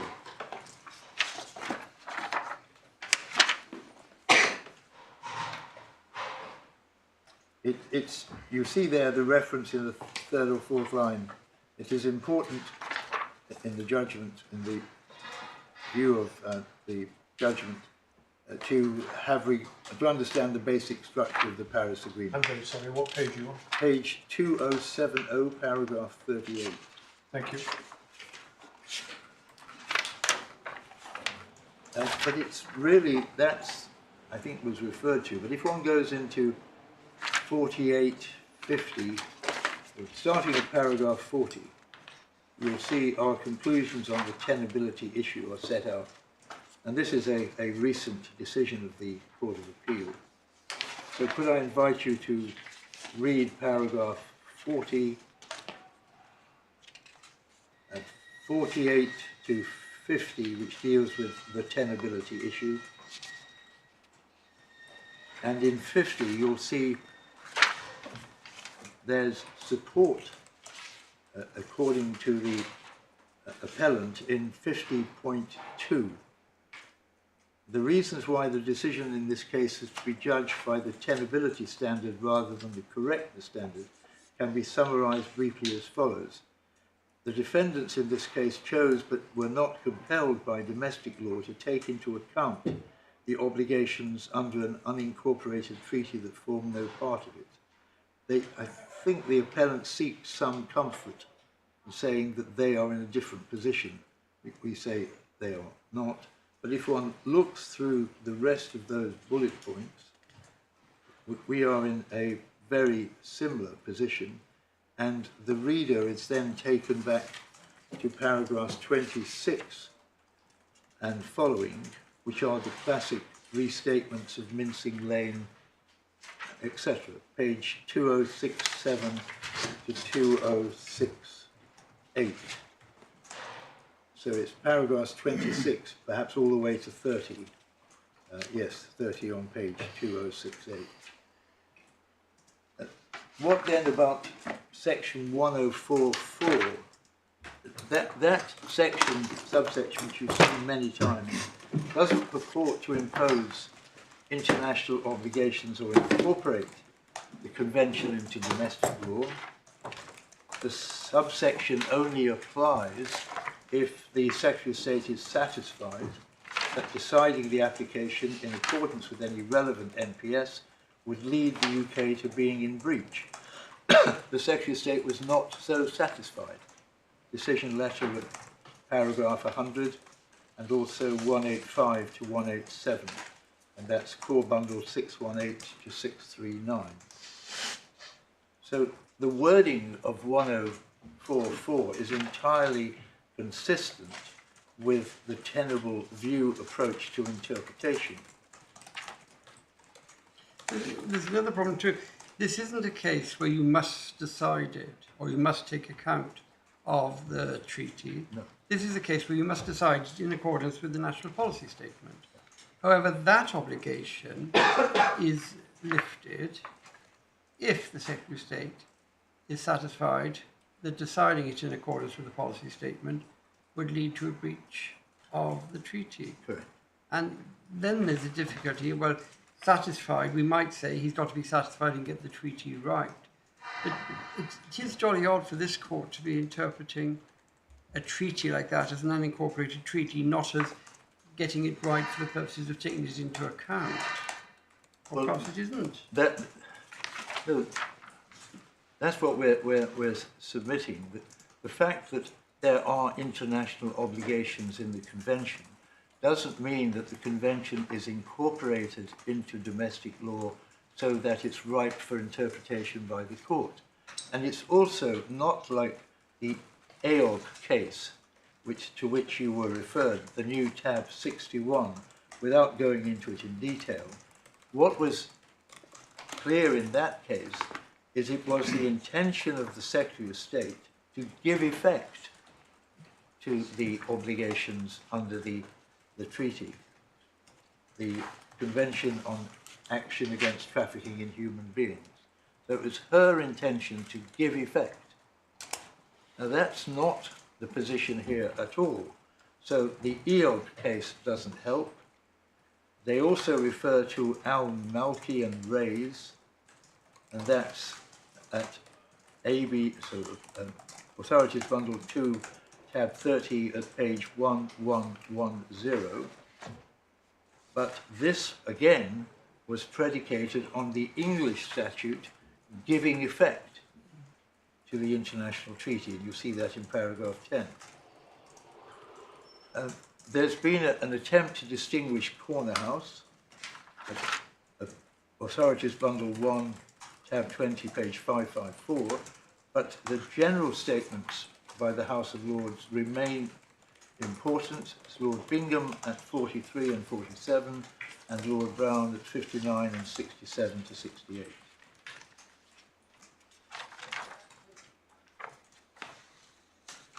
And what we say, and I've summarised earlier, is if it does fall to this court to interpret the Convention, we say the Convention does allow for a balancing exercise, and the learned judge was right.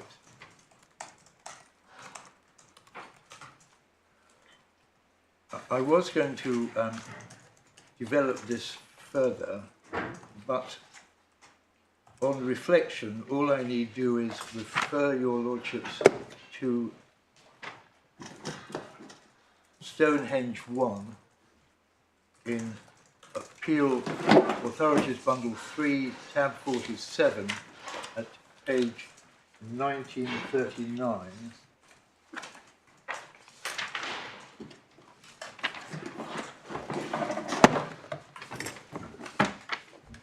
And it's paragraphs 217 is the core paragraph. But could your lordships read and resubmit as the correct view of the law, the entire section, it's paragraphs 210 all the way to paragraphs 223.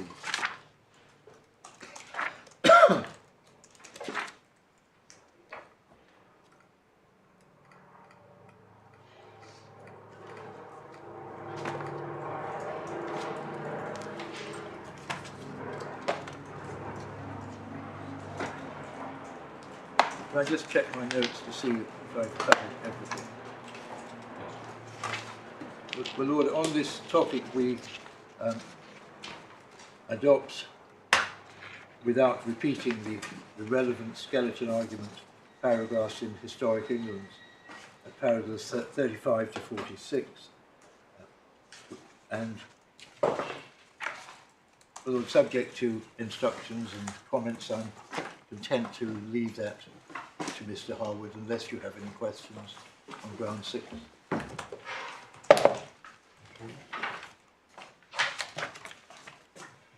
Well, at that moment, I'm pleased and relieved to hand over to my learned friend, Miss Grogan. Thank you very much, Mr. Finney.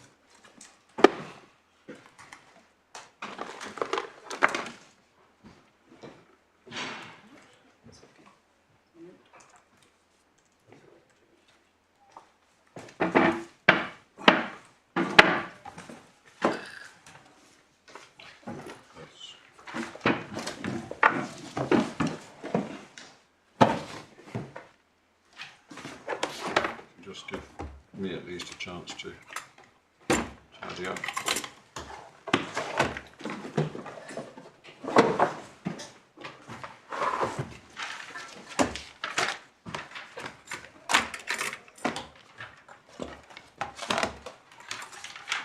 It helps, my lords, just for the rest of the afternoon. I think I'm staying largely within core bundle, with a brief reference to supplemental bundle 2 and 3. Right, sure. So no, it doesn't help. It'd be easier to say what you're not going to refer. I might not need to trouble you with the authorities bundles. We'll see how we go. No, that's fine. Thank you, my lords. Yes. I am dealing, as Mr Fleming said, with the issue of alternatives, and then also Appeal Ground 7, Judicial Review Ground 6, about the climate change reasons for the review of the National Policy Statement. Yeah.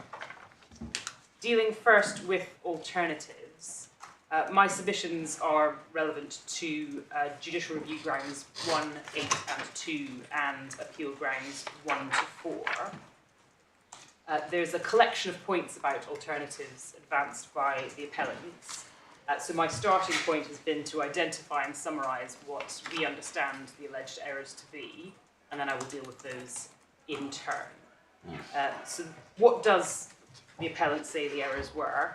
Well, first of all, with regard to the tunnel alternatives, and this is relevant to the question of reopening the examination of fairness and also insufficient briefing, there is a headline point that alternatives needed to be tested because of the way in which they were dealt with by the examining authority and in the first Stonehenge decision, and an allegation that they hadn't been tested by the examining authority, and therefore there was a need for them to be tested in the redetermination. And a second point, that there was insufficient evidence for conclusions on relative heritage impacts of the longer tunnels. That wasn't pursued orally yesterday, but it's in the appellant's skeleton argument and was dealt with in the judgment of the court below, and so I propose to deal with it today. That's paragraph 38 of the appellant's skeleton argument. And then with regard to the bypass option, route F10, it's alleged that there were a number of matters that were important and relevant for the Secretary of State's consideration, namely matters raised by Stonehenge Alliance in the redetermination. That's paragraphs 34 and 39 to 40 of their skeleton argument. Mr Wolfe went through those yesterday. They are, first, National Highways had said that route F10 was overall beneficial in heritage terms. Second, that there was no heritage harm to the World Heritage Site. That's the Professor Parker Pearson point that we looked at towards the end of Mr Wolfe's submissions. Thirdly, that the identified environmental harms of route F10 were not particularised. And finally, that route F10 was cheaper. Of those four, the category that the appellant says was obviously material and therefore falling foul of Friends of the Earth was the relative cost. That's 43B of their skeleton argument. So as a starting point, my opening gambit, my lords, is that if you agree with the respondents that on the law you only need to look at what is obviously material and irrational not to take into account, all of the other points must fall away.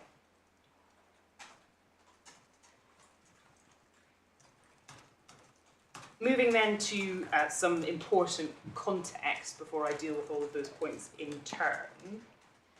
When we are considering matters of inadequate briefing, Mr Justice Holgate, as he was, made an important point that I would just like to put up in lights for you at paragraph 158 of the judgment, which is page 207 for core bundle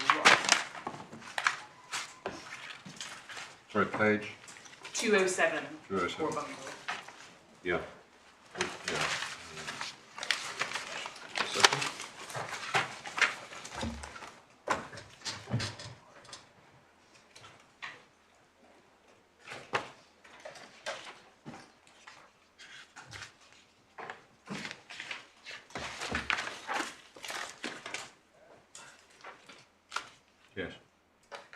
And there, having been through the general principles, Mr Justice Holgate makes the point that the willingness of the courts to consider the legal adequacy of ministerial briefing has been sensitive to the legal and factual context. And I would like to emphasise those words. And there he refers to Transport Action Network that Mr Fleming took you to this morning. And there he runs through, in his list, all of the cases upon which you've already been taken to, and explains why in those circumstances ministerial briefing was an important consideration and what happened in those cases. And I won't read it all out to you, but I rely on that to make this point, that when you are looking in particular in a case such as this, where the consideration of alternatives has become relevant,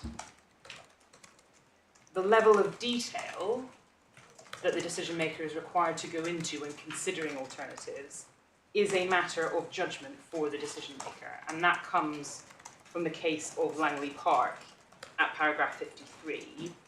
I don't think I need to take you to it, but for your note, it's in Authorities Volume 1, tab 18, page 538. And you'll also see it referred to in the judgment, which we are in, if you turn the page over to paragraph 177. And you were taken to this morning in a different context. But there the judge makes the point that the law is clear, both in examination and the decision-making process. It's a matter of judgment as to how much evidence is obtained, how far the comparative exercise should go, and how the impacts compare. And the Secretary of State was entitled to rely on brief summary judgments. And that paragraph arises in the context of the judge's consideration of ground 2 of the judicial review, which is all about the consideration of alternatives. So I make that point as a scene-setting point, which is that when you are considering whether the briefing on what is mandatory was sufficient, those principles are important. That legal context is important because, of course, the Secretary of State is determining this DCO, which is an application for a particular scheme that has been worked up in great detail against the background of a national policy statement that establishes the principle of need. And alternatives come in for the very particular question of, is there an alternative out there that won't be worked up in as great detail that justifies refusal of the scheme? So that's the overall context for the exercise that I'm going to take you through now. Moving on then to the first headline point raised by the appellant at paragraph 75 of their skeleton, which is that the examination needed to be reopened because alternatives simply weren't tested by the examining authority. That's not right on the facts. Alternatives were explored by the examining authority, and you get that from the examining authority's report in Supplemental Bundle 1, starting at 5.4.1, which is page 11.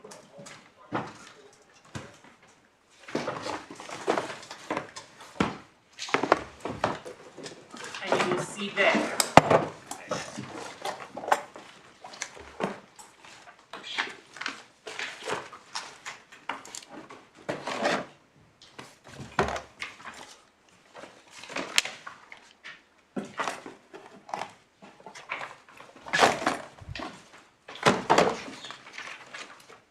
Sorry, I'm struggling for the reference for some reason. it's Supplemental Bundle 1, page 11. Oh, it's in the wrong one.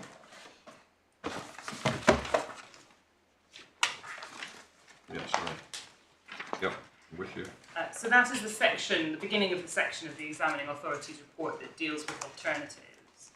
And what you see as you move through it, there's only a couple of paragraphs I wish to draw your attention to, is the examining authority, as it does with other topics, be it climate change or anything else, identifying what the case for the appellant is, identifying and summarising what the case for interested parties is, and then reaching a conclusion. Now, we don't say that the examining authority reached a conclusion on the merits of alternatives. That was the error in Stonehenge 1. But what you do have here is a summary and a briefing to the Secretary of State of what the issues in the examination were at the time.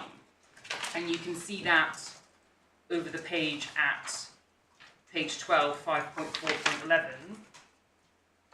under the heading Route F10, a number of interested parties have pointed to the surface route to the south as an alternative, in particular the F10 route, and there's a little explanation there of what it is and where the appellant's reasons for discounting it are set out, and I'll come back to those a little later in my submissions. And then at the top of the next page, at 5.4.13, you get a little summary of what the Stonehenge Alliance's case was at that time, which was a challenge to one of the reasons for rejecting route F10. As you move through the rest of that section, you see other routes are raised and summarised. The arguments are summarised. F10 appears again on page 16.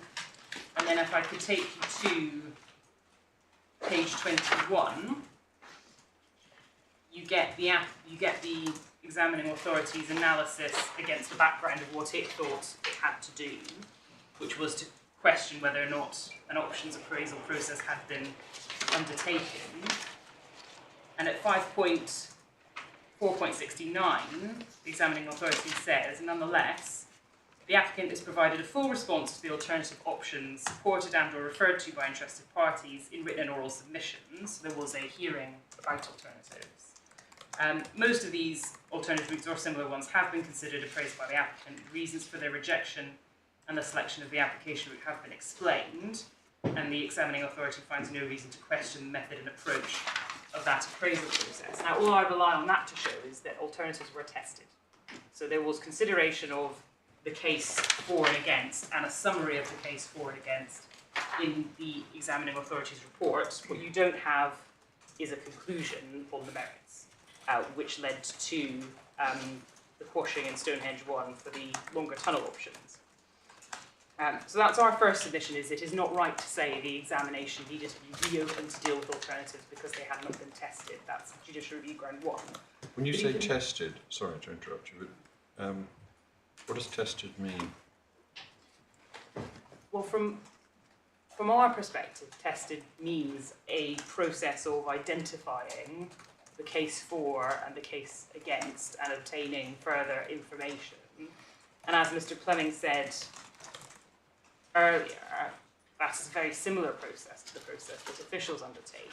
It's then the process of drafting the decision letter that adds the next layer, which is selecting which arguments the decision maker does and doesn't agree with, and which evidence the decision maker does and doesn't rely on. Did you say they asked questions and they tested? I mean, you've used the word tested to describe a short assessment of arguments for and against on each side. You also referred to questions being asked. Did the examining authority go back to any of these people on any of these points and say, we'd like you to provide further evidence so we can make sure that our summary is accurate? They did. They did go back and ask questions. My lord, so what you have in an examination is a relatively well-worn process where you have submissions from the applicant and interested parties, and then the examining authority will often issue what's called written questions. So you have a round of written questions. No, I understand the process because I've done it in other cases. Yeah. It's a very specific question, and I've written down your answer, so I do hope it's right, Ms Grogan, which is that they did ask questions about alternative routes. They did, and I can show you that very quickly. No, don't worry, if you tell me that, that's fine, we don't need the detail. I will be taking you to it a little bit later because it's important for the story of route F10, so you will see it probably tomorrow. Right. So in my submission, even if you didn't have an even if the examining authority had just said we don't need to look at alternatives because the policy tells us we don't have to, as Mr Fleming showed you, we had a process of testing and considering alternatives through the redetermination because questions were asked for more information about alternatives. I think it's better if we don't use the word testing, as my lord was hinting. A summary of cases and questions seeking information, that's actually the state of affairs that you're describing, isn't it? That is the state of the Rule 20 process, yes, my lord. It's a And process. then you No, have... I thought you were talking about the examining authority. I've moved on in my submissions to say what, from even if you didn't have an examining authority report. Sorry, this is my fault. I was looking at SB 11 and I read that as being an extract from the examining authority, and yet you took us through SB 11 and the pages, and you said that identified the cases for the applicant and the parties. It didn't consider the merits, but it did have a consideration of the issues. And that's when I asked you, I thought, whether the examining authority went back and asked questions about alternative routes, because you were saying, as I understood it, that the examining authority tested in your language, asked questions in my language. Are you saying the examining authority did or did not? I'm saying they did, my lord. They did. And then I've left the examining authority there and moved on in time. Right. And I will show you this when I show you the story of Route 10, that there was also a similar process of gathering information, collecting arguments, and considering those at official level, which then produced the summary in the decision letter. And that all goes to my submission in response to the appellant's headline point that the examination, something needed to happen again in addition to the Rule 20 process. And my submission is no, it didn't. What happened was sufficient, and what happened was fair. And they say what's missing is an independent mind analysing that and saying, well, actually, yes, F10 is cheaper, or gosh, look at the risk to the stone curlew, or whatever. And you say you don't need an independent person for the conclusion on the merits to assist the Secretary of State. Exactly, my lord, that is our submission. But to the extent that you were in any way wavering on that point, that's why I took you to the examining authority's report to show that there had been some independent collection of arguments and summarising the case. Is it essentially this, that the redetermination process, however it was conducted, had to address the flaws found by the court in the first decision? And that included a proper, I'll use the word, consideration of alternatives. Yes, my lord. Is that a fair summary?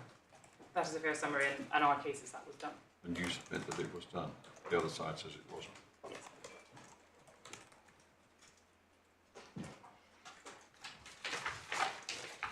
And this is an appropriate moment, my lords, the next few minutes to at least start with the decision letter, which shows that in action. Yeah. So if we could go to page 642 of the same bundle, so the core bundle.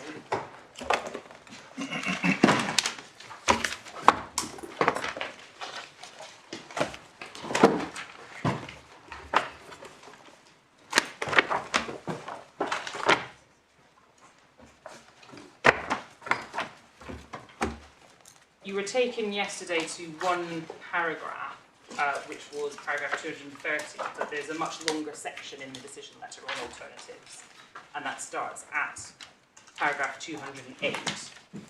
And paragraph 208 refers... I'm very sorry, I must have misheard the reference. Could you give it to me again? Core bundle 642, paragraph 208. Page? 642. Thank you.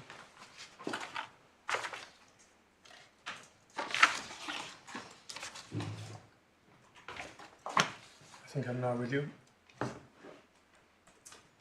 So paragraph 208 summarises what the National Policy Statement says on alternatives, and then 3 lines from the bottom. However, in the Stonehenge judgment, the High Court held that the MPSN didn't override, paragraph 427 didn't override paragraph 426, which states the applicant should comply with all legal requirements. And for your note, the relevant part of the Stonehenge 1 judgment is page 2003 of Authority Bundle 3 at 277. So that's what that part of the decision letter is referring to. If you turn over the page to 643,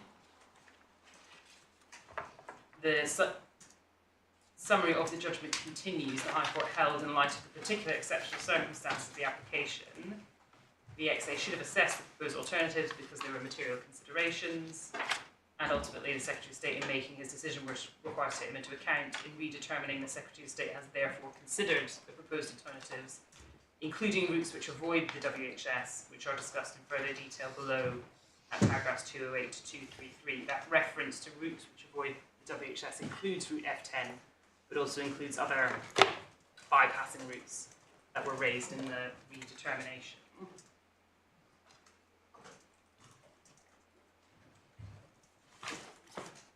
And if you recall, the finding in Stonehenge 1 in particular was the tunnel options that were mandatory material considerations.